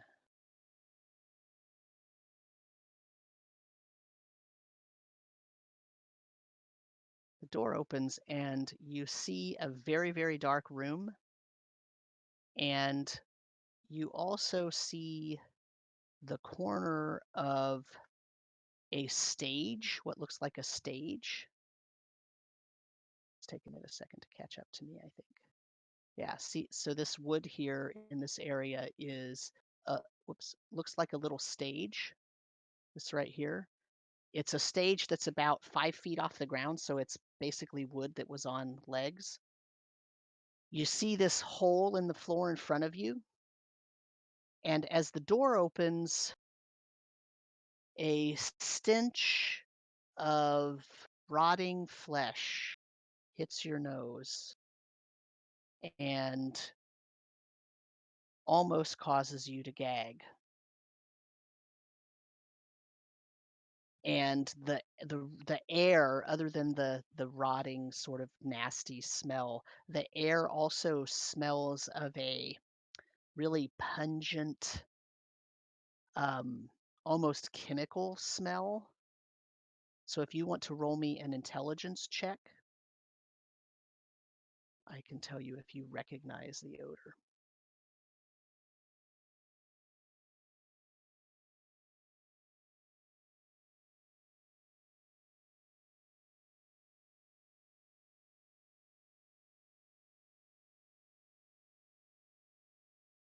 So remember, you get to add your level to that. So I think Lihio succeeded and Javier succeeded. And I got a 19. okay, so you succeeded, and I think that Ikri did not succeed. Is that right? Intelligence is my primary, so it's a 12. Okay. So plus 5, so it's 13. Yes, so you did. So everybody succeeds. Okay, so this smell that is intermingled with the sort of rotten food and flesh smell is the smell of acid.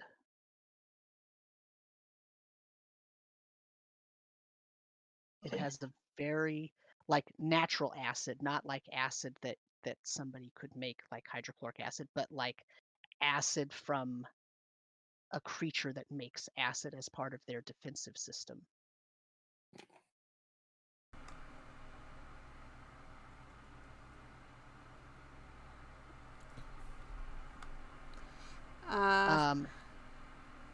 Yeah, go ahead. I'm just gonna motion and be like, should we go in?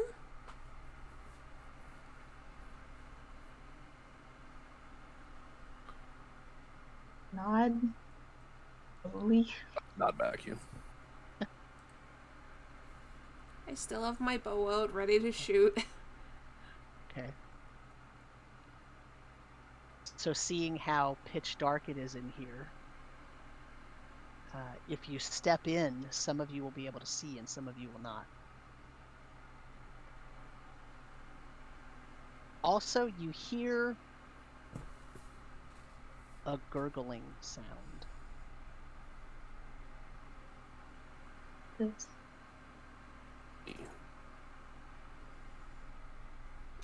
I have a feeling this silence spell is gonna fuck us over. I'll leave the pebble like about 5 feet back from the door.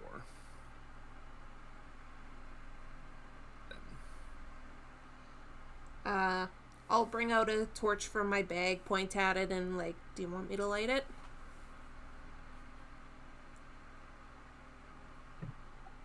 I give a thumbs up. So a torch in this system is going to give you a radius of 40 feet. So it's gonna almost show you the entirety of the inside of a room if you light a torch. Yeah, I'll light a torch as we go inside. All right, so let me reveal this here.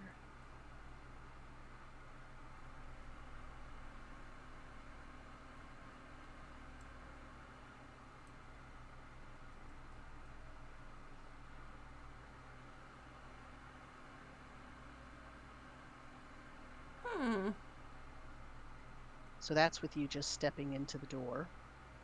And what you see, I'll move you all in here. I'm assuming you're avoiding this broken spot here. What you see is just to the south of where you're standing is large area of the floor that is covered in a sticky green acidic smelling fluid. You see benches and stools. That's what these things are, benches and stools. You see a stairway right here up to the second floor. You see other sort of spaces where the floor has been rotted out. Okay, here and here. You see a pool of that acidy stuff here. You see some benches turned over. That's what these things are.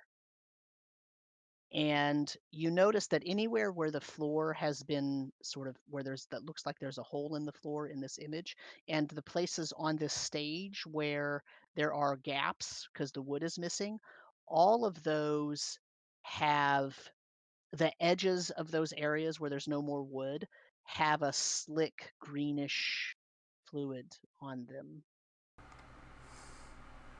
And when you look at the windows, though, the covering of the windows, remember I said it looked like there was something on them?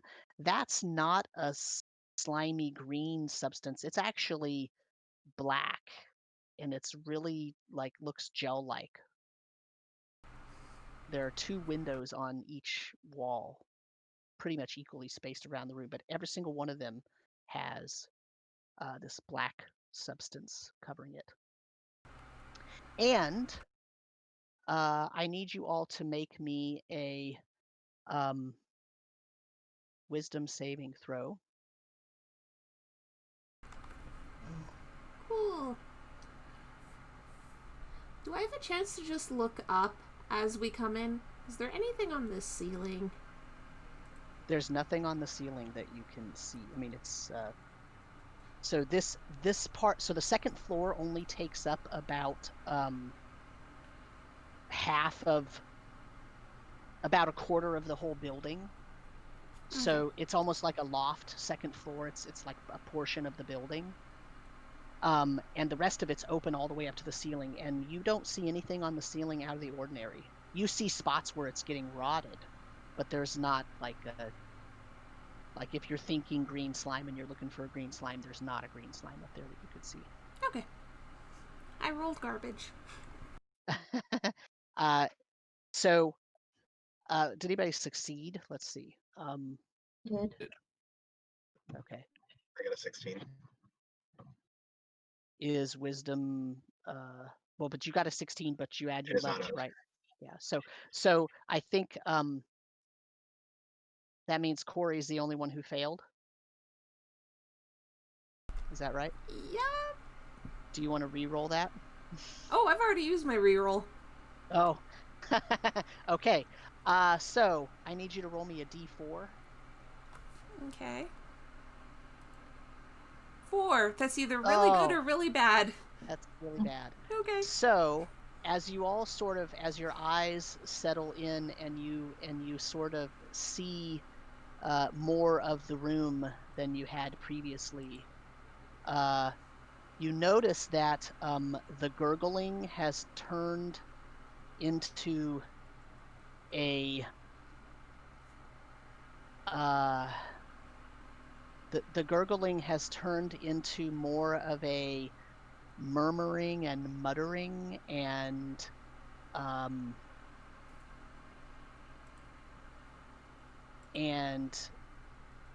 see here. A murmuring and a muttering and a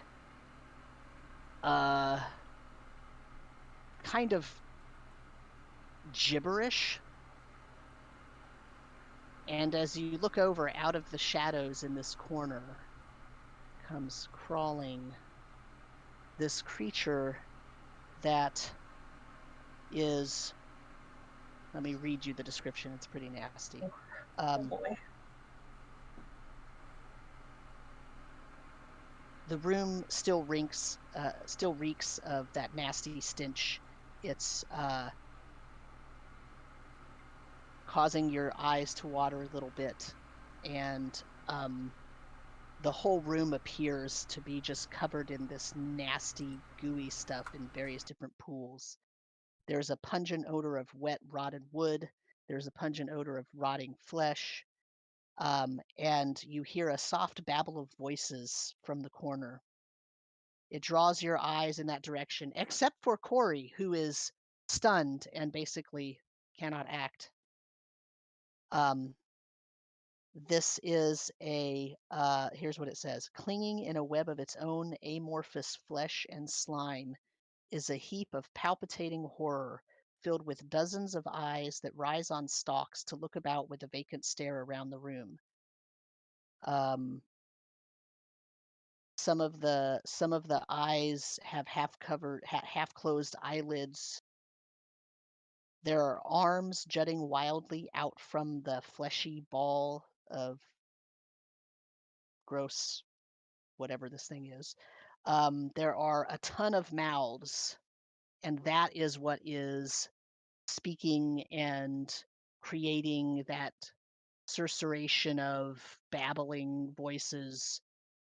Their twisted mouths have curled lips and pitted tongues, pink flesh surrounding them, muttering and muttering and muttering incoherent ramblings. The eyes, as you're sort of looking over some of the eyes that are on stalks turn towards you, and the thing starts to crawl towards you. And Corey is absolutely stunned and cannot act for 2 rounds.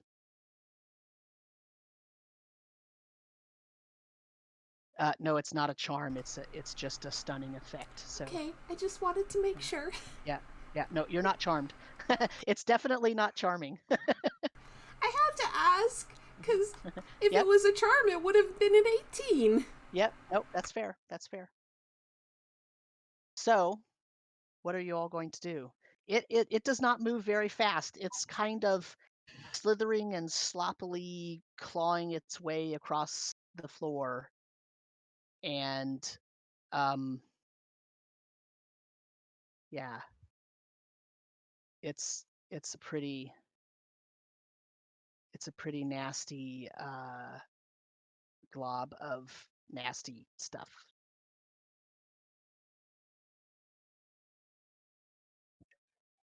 I think we should maybe try and lure it outside to see if we can either get a better look at it, or if it wants to attack us, we'll be better off outside than inside, I think.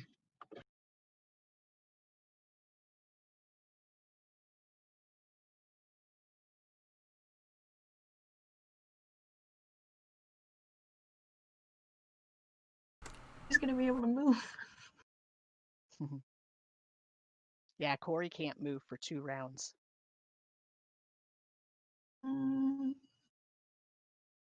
Technically, we're in combat now because it is a threat to you. We That's just fair. haven't rolled initiative until we figure out what you're doing, because you still can act pretty naturally, other than Corey, who is stunned. I would like to cast Bless on everybody. Does that have a verbal component? Yes. Okay. So how does can I just like turn off the silence spell, or does that last the full 3 minutes? I think you can end the spell voluntarily if you want, or you could like throw that pebble so that there is an area of silence if you want to keep that. Okay, yeah, I'll throw it like just as far as I can back to the corner. I'll use my action for this to just throw that like as far as back as I can back that way in the corner. Okay. So you do that, and you hear it sort of. Well, actually, you don't hear it hit because it's in a silent spell.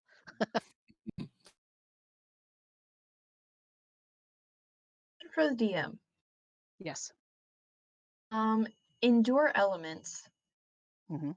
Says subject can withstand extreme temperatures, blah blah blah, or other natural effects harmful to a normal person. Would that possibly include like acidic elements of whatever this is? So endure elements is meant to help you with natural weather related changes in temperature and conditions. That's fair. So probably won't help you. Okay, I'm gonna cast dancing lights and just give us more light and kind of send it in the direction of this creature and just give us a good target. Okay. Sounds good. Is Lihio doing anything?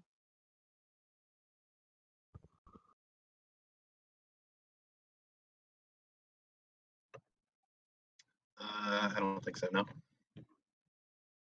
Okay, so let's roll initiative. Those dancing lights happened. I don't have an icon.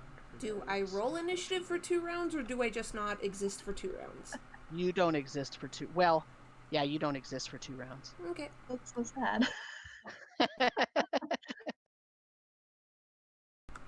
Also, everyone say hi to Earl. Hi, Earl. Oh, Earl. hi, Earl. Hello.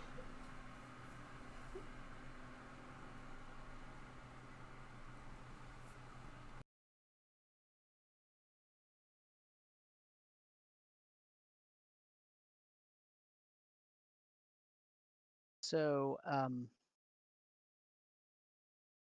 see here. Ooh, let's see. I got a 2. Well, there we go.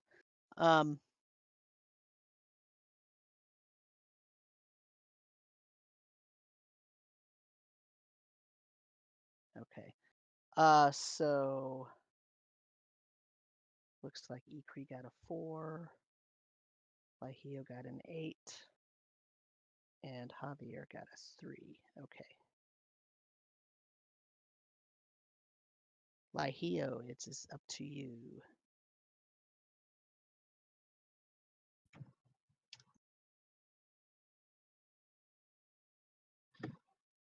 I'm gonna hide behind the closest bench. That's kind of closer to the monster. Okay. You want to make me a dexterity check then? Let's put you here. Okay. All right. And then Ikri. I'm gonna stay by Corey and just worriedly glance at her like every couple of seconds and cast magic missile. Okay. So I'm assuming that you're going to send all of the missiles toward the creature.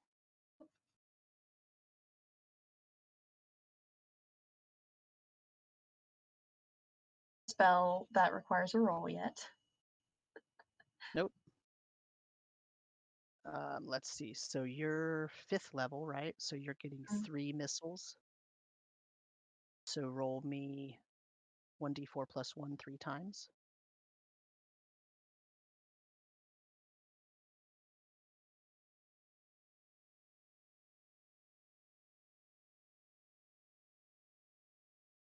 So that's going to That's be 4. That is an amazing damage roll. Holy cow. That's Wow. That's Hell yeah. Almost max, yeah. Very nice. Dang. Whew. Phew. Okay.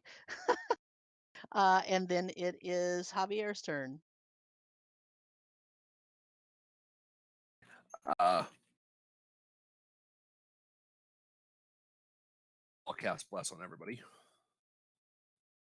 Okay. So everybody has +1 to hit and +1 on saving throws against fear. To move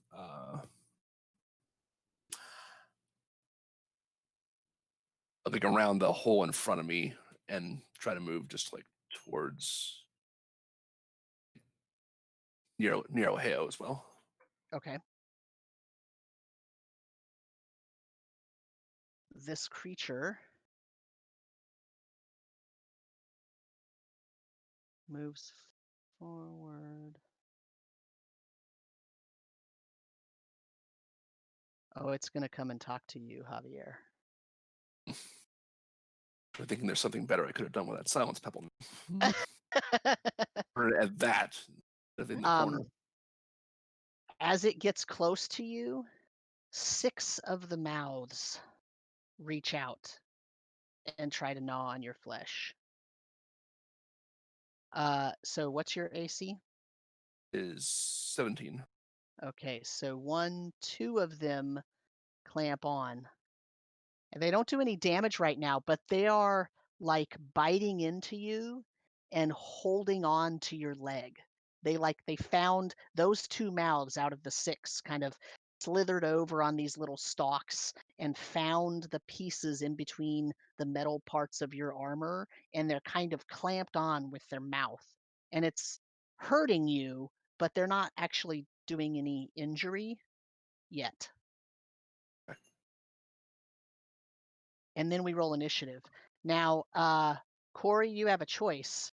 You can accept that bless that Javier gave to you, and then you'll sit this round out again, but then when you can act, you'll have the bless, or you can use that bless to get rid of your stunned condition. I think I'm gonna take the second round of stun and get that Okay. +1. I think I'm Okay. gonna need that. Sounds good. Let's roll initiative again then. I rolled a 10. Looks like Javier got a 6. Ikri got a 6. And also did Lahio. Okay, so you're all tied. I think Lahio has the highest dex. Is that correct? I have 16 dex. Yeah. So then of Ikri and Javier, who wants to go first? I've got a 10. So I've got a 13. Go Okay. first and see if I can knock it off, maybe. Okay. Well, so the monster actually gets to go first That's now. true. So here, so 2 of them bit down on you. One of them now, Javier, because it's still grasped on, does 2 damage. And the other one, whoops, that's wrong. Sorry, ignore that second one. The other one does 1 damage, so 3 damage total. But I need you to make me. Oh, you are now grabbed onto pretty strongly. So if you want to not be grabbed onto by this creature, you would have to use your action to make a strength save to get away from it. Otherwise, it is on you and it will keep doing damage automatically every turn. Oh, and by the way, it moves over and it's going to try to knock you down. So on your turn, that's its turn right now, is that it's trying to it's oozing up and it's trying to like push you over as it's holding on to you with some of its mouths. And it's starting to do some damage. So if you want to get out of that position, you're going to get a turn before it gets another turn. You'll have to take your turn though to make a strength check instead of attacking it. Okay. And then it is Lahio's turn. And we have like 8 minutes. So either kill it or die quickly. I'm gonna sneak attack with my thrown dagger. Okay.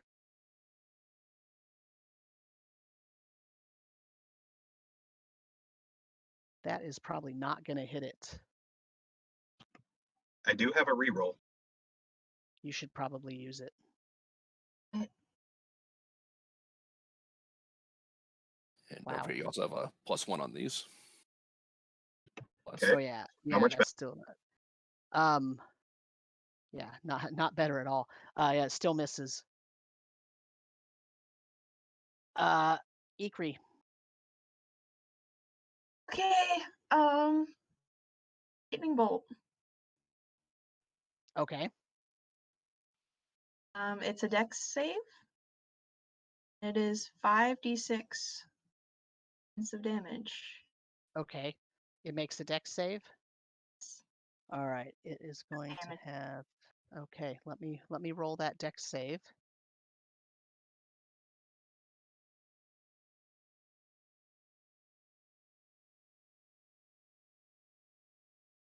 Roll high.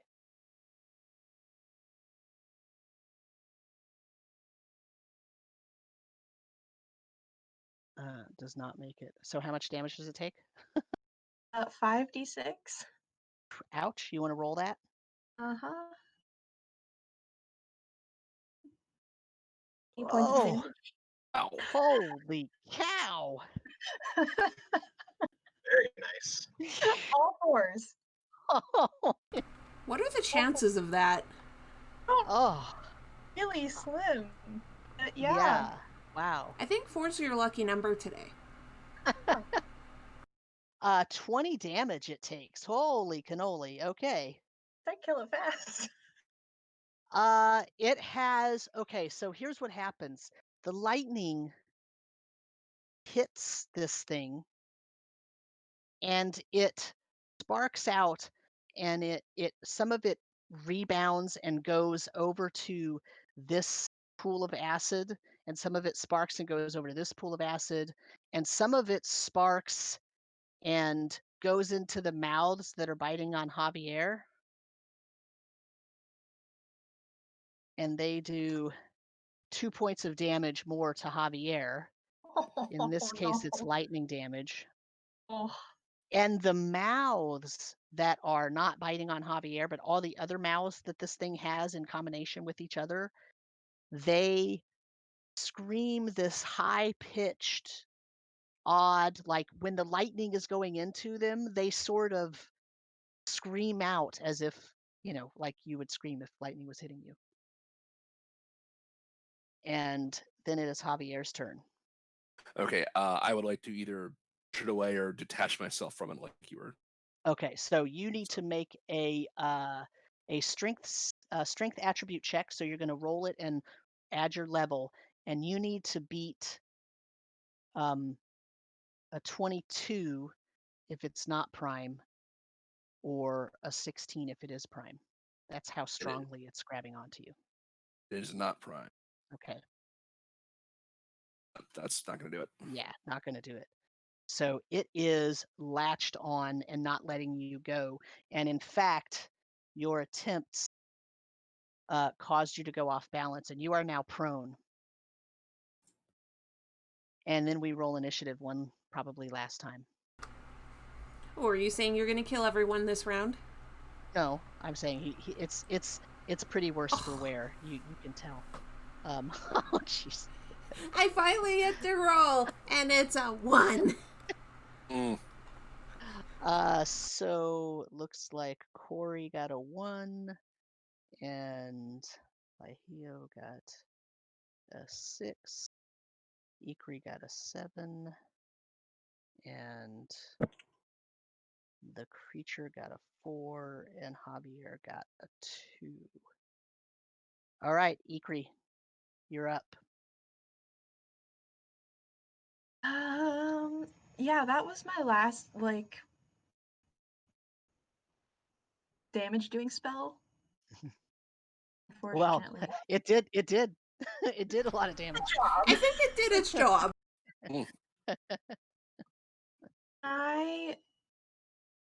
Would I be able to either help Javier up or pull him away from the creature? Or is that... I will let you, if you want to move, because you're very close to him, so you can move toward him and you can try to pull him away from the creature. You probably won't detach the mouths, but you'll Okay. make it so that the thing can't climb on top of him next round. Okay, yeah, So let's do that. You need to make a strength check. Come on. It's an 18. Okay, so you do it. You actually pull him so that it cannot easily get to him. You kind of help him halfway up so that he has a little bit better grasp of his own balance. Is And the wizard then- on an adrenaline rush right You- now? Say that again, sorry. Is the wizard on an adrenaline rush right now? Apparently, walking into melee. She also feels really bad that it just sparked and hit Javier, and she's like, I'm so sorry that hit you too. I'm really sorry. Lahio. We're gonna try another dagger throw. Okie dokie.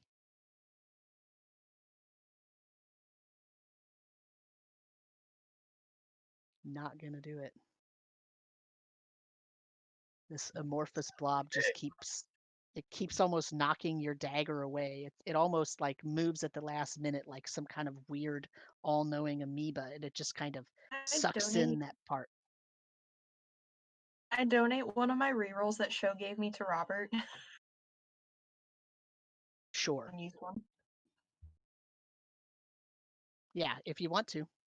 If Robert wants to make the reroll. I'll actually use this other reroll I have because I think I still have one from earlier. He's been hoarding them. Yeah. I really There you go. have. I really have. All right, why don't you use that one? Oh, nice. There we go. All right. That's it. So now roll your damage.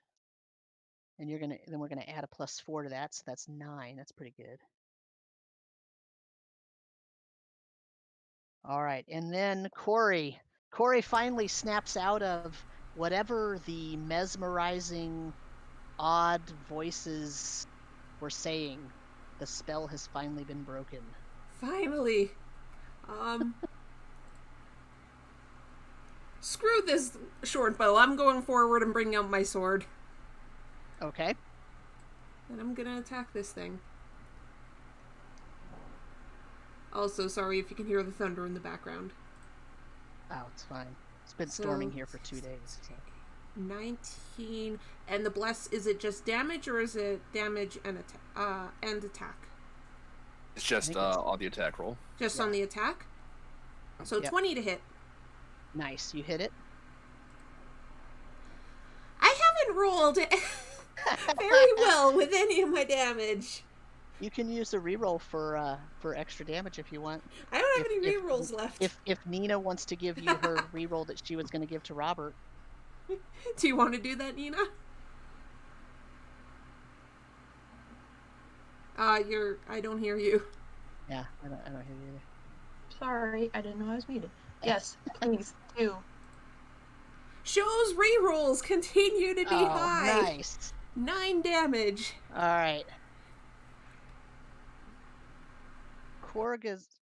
Corey's sword slices through this thing, and immediately Javier feels the 2 mouths that are still attached let go, and they start screaming, and then they sort of just fall off and roll away because Corey's sword cut off that part of the creature, and so now it has no more. It's just like sort of falls away. The rest of it, when Corey hits it, I need everybody to make me a dexterity save. Sorry, guys. It's okay. Oh, hold on. All my stuff went That's a away fail some- for me. 18. So Javier makes it. Ooh. Igri does not. Don't you have a reroll left, Nina? I do. She gave it to you. No? Nope. I had 2. I had 2 left. Show's rerolls have been amazing. Literally So saved the entire go. game. So Saved everything. Ikri makes it. Javier makes it. Corey, I need you to roll me one too. I But did. It was Oh, did garbage. you? Oh, I missed. Oh, is it? Oh, well, that's too bad. Oh, I see it. Sorry. Oh, yeah. So Corey does not make it. Lihio, did you roll? Oh, you did. You got a 10. Dex is prime for you, though, right? And you add your Yes. level. So Lihio made it as well. Okay. So Corey takes 2 damage from the acid spray that erupts as she kills the creature. So it is dead. So after being stunned for 2 rounds, she comes in and makes the killing blow. Sorry, guys. I was a little bit slow. I hope that made up for it. I have no idea what happened Nice. there. Her timing continues to be impeccable. Yes. Good. Well, Good. remember when after you crossed the river and you were fighting the Cyclops, Ikri and Javier were kind of running back and forth saying, "You guys are doing good. You're doing good. You're doing good." And then at the end, Javier came in and did that. Took the So, kill. You know, it's payback. So this room is in very bad shape, and there are these 3 boxes that are on this image over here, up here. They are actually there. That they are basically the only intact thing other than stools that are in this room. Everything else is really degraded, fallen to rubble, or has an acidy coating all over it.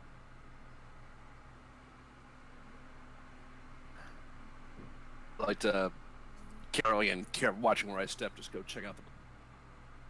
Okay. Let's see, who's over there?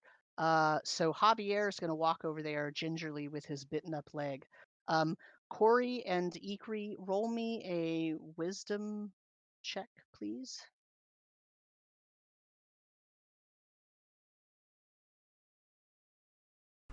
Garbage. Yeah. And more garbage. Okay. Rich.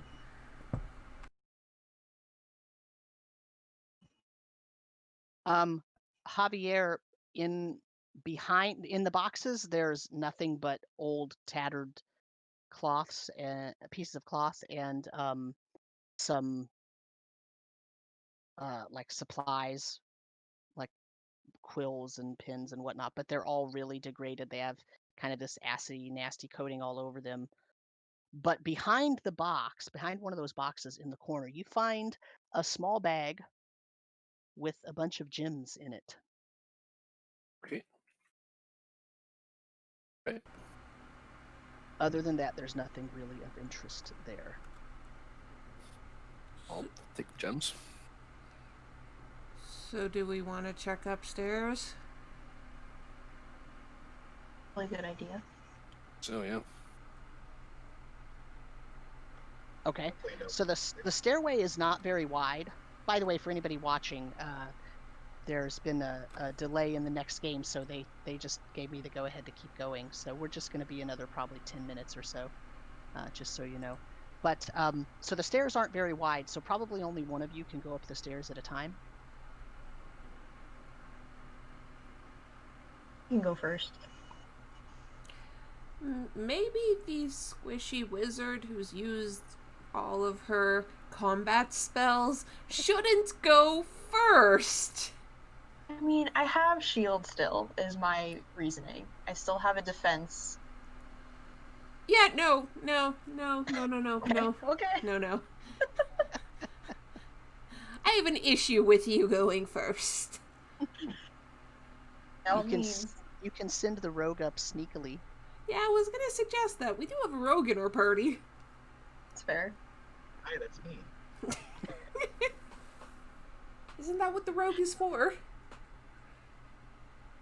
I'll go. Okay, so roll me a sneaking and hiding check, which is really just a dexterity check plus your level plus 2. Okay. You walk up those stairs, and I need you to actually make me a dexterity saving throw now. So in this case, it's just a dexterity check plus your level.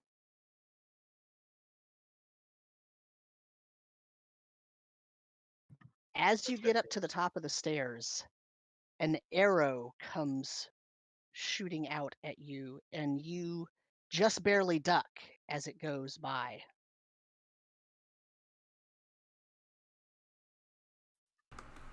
That was close. Don't come up here. Are you alright? The rest of you for now, you hear the sound of an arrow thunking into the wooden wall of the. But no cry of pain. Correct. Okay. Be careful. I'm okay.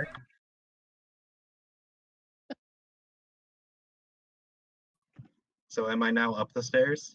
You're up the stairs, but you kind of went flat on your belly because you had to duck out of the way of that arrow.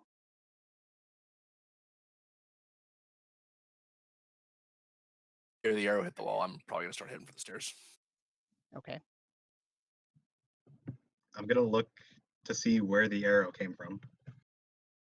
You see a mound of jumbled furniture, broken pieces of wood, all in the corner of the landing. Sort of opens up into a slightly larger room, and in the far corner away from you, you see just a jumble of piles of old furniture and broken bits of wood and stuff like that, and that seems to be the direction it came from.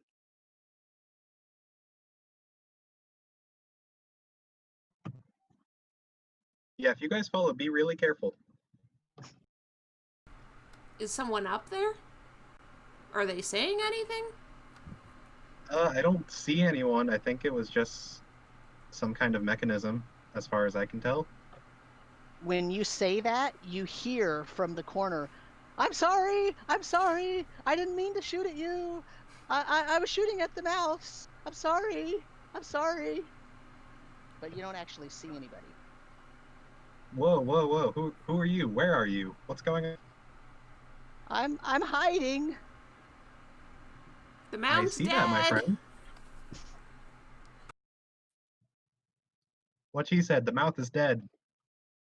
Are you sure it's not, you're not it?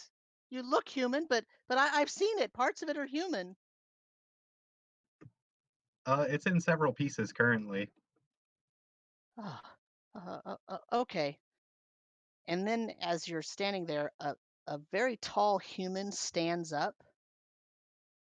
He's naked and he's extremely hairy, but still human looking. And he is just very bedraggled. He's dirty. He's got big pockmarks on his face. His eyes are sunken in. He's got, big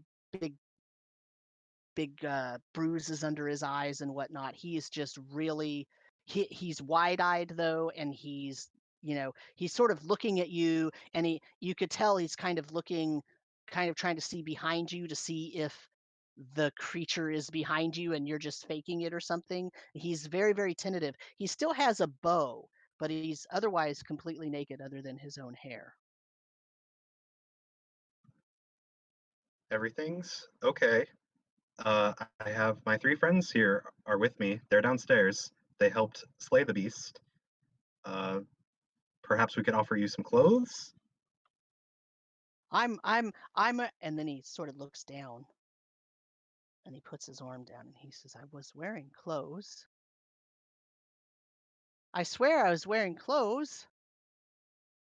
Where'd you come from?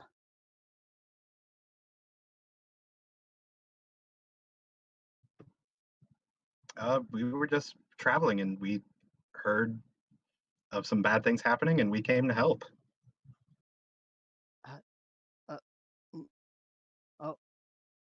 Oh, did you talk to the town council?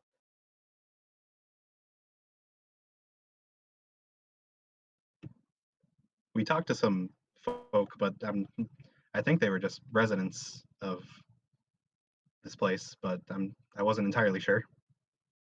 Oh, well, where are they? Are they back in their houses now? I feel like I just woke up from a dream or something. What happened? Here, I'll gather my friends up here and we can all have a chat. And I'll call up everyone and let them know there's someone up there if they couldn't hear. Yeah, I'll come up. If I walk outside, look at the sky, is it still green? Are you walking outside to look at the sky? Am. Okay.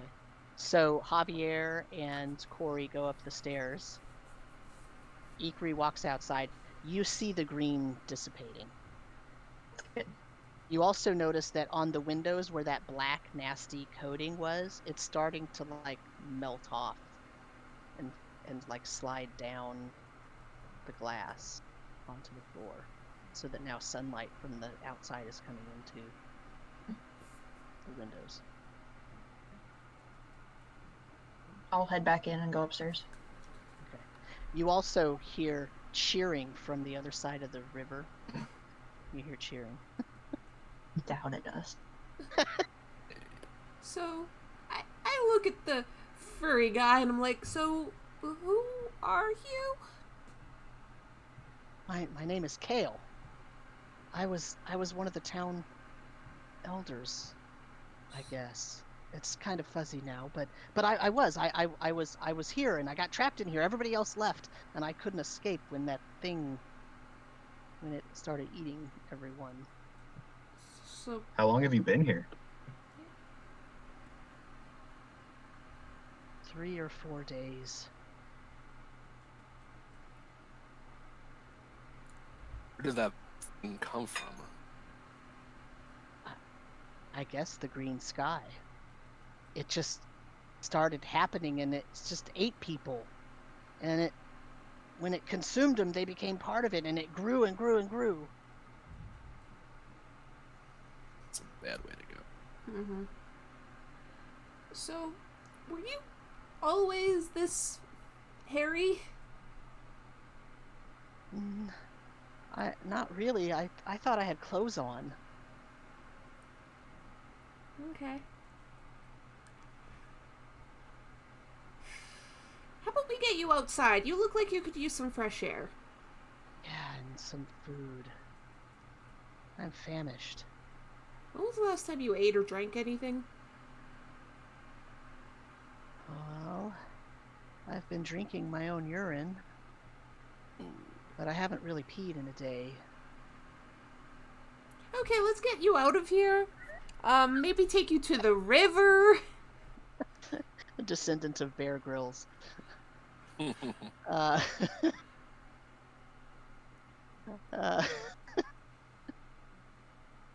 yeah, he willingly comes. You could tell he's not very quick on his feet. He's very unstable and not not really he's walking of his own volition, but he's very unsteady. Does it look like he's not used to his height? Like the length of his legs or something? He's probably just fatigued. Okay. You've seen it before in people who haven't eaten for a while, and Yeah, I was gonna say, as we were walking, I'll hand him some of my rations. Okay. I was gonna say I have a small wheel of cheese, apparently. Maybe gonna don't give offer him him that first. That's gonna just upset his stomach. And the people around him after are gonna be suffering. Like Hio says, are you lactose intolerant? Apparently, this game is set in Wisconsin somewhere. So you walk out, and as Ikri did, you all hear the cheers from the other side of the river. And if you were to go down by the river, you see that some of the townsfolk are there, and you see that they're in the middle of trying to connect a new rope to the statue and then bring it across and connect it again so that they can. They're not doing a very easy job of it, though, because they're very, they also have not had the best of food and shelter for the past 3 days. But they do okay. And the person who spoke to you when you first came down the mountain, when he sees that you have this guy next to you, he says, Father, you're alive. And he tries to cross the river and he ends up falling down and trying to swim against the current. And several of the townsfolk have to wade in and try to get him so that he doesn't accidentally drown himself. And then a few of them make it over to where you are on the other side of the bank. And they are, of course, very, very thankful and amazed. And they're telling you how they're going to erect statues of the 4 of you, likenesses of the 4 of you in town out of their finest marble, because remember their job is marble mining. They're going to create statues and place them at important places around town. And you can be you can, if you want to stay here, they'll give you land. They have some money in the town treasury, provided it hasn't been completely consumed by the creatures, and they'll give you some of it. And pretty much anything that you want, they will give you. And they are thanking you profusely. And after several minutes, you see that there's a lot of women and children also coming down from the mountain that you didn't necessarily see before. You only saw about 10 people before, but now you see all the other people who would have lived in those houses that were in the forest. And that's going to basically bring this to a close. We could have actually ended 20 minutes ago, but because they said that because you killed the nasty many-mouthed creature, in enough time that we could have ended. But just to give you some reward, those gems that Javier found are worth. There's 12 of them, and you estimate they're probably each about 250 gold pieces worth in value. Damn. Yeah. The town is going to give you 1,000 gold pieces out of their treasury. So you're getting a pretty hefty. I mean, you're all not level 1. You're 3, 4, or 5. So you're still getting a pretty hefty reward for killing a many-mouthed, many-armed, nasty acidic creature. That thing looks like something out of like a Calvin and Hobbes comic strip back for one. God, it does. Yeah, it's pretty gross. Yeah. It's it's. But hey, we lived. Yeah, you We lived. all lived. You almost died. Corey almost died. Yeah, We're all 2 dead. times.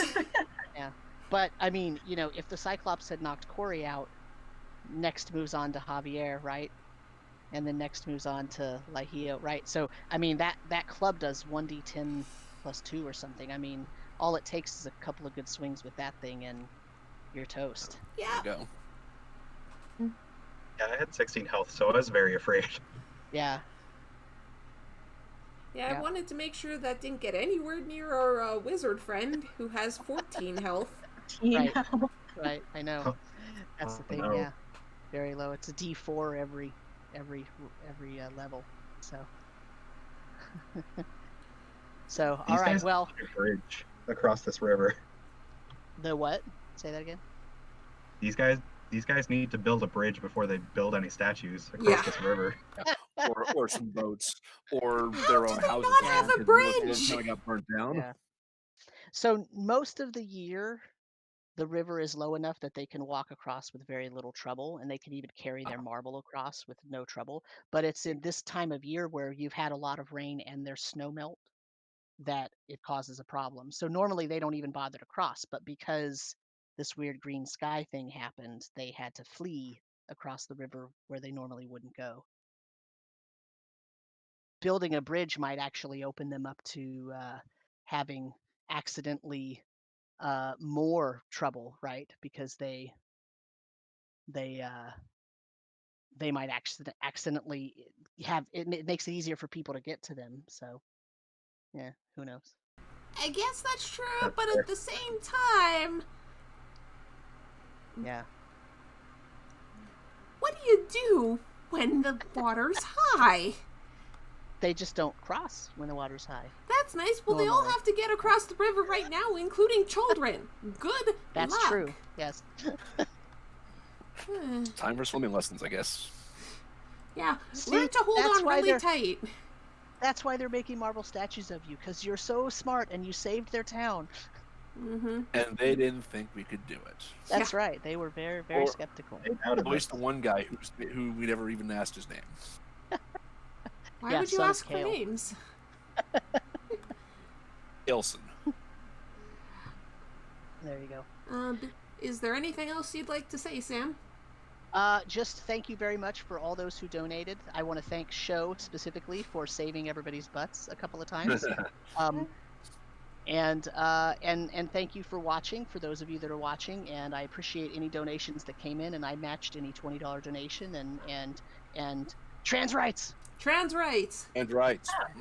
And rights. So we're gonna be on the BRB screen for a little bit. I know it says Magi Monsters, but we had some last minute changes that need to be done.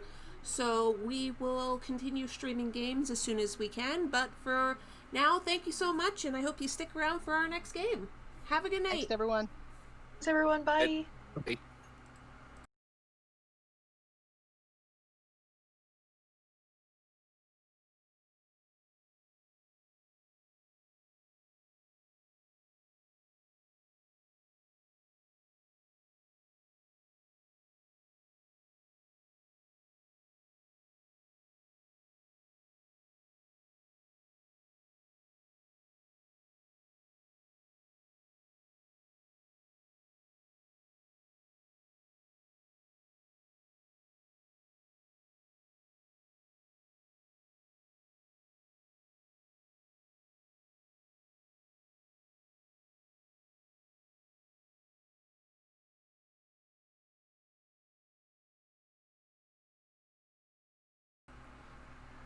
Just before we get on to the music, people who are listening in, we're going to be starting a giveaway in just a moment. So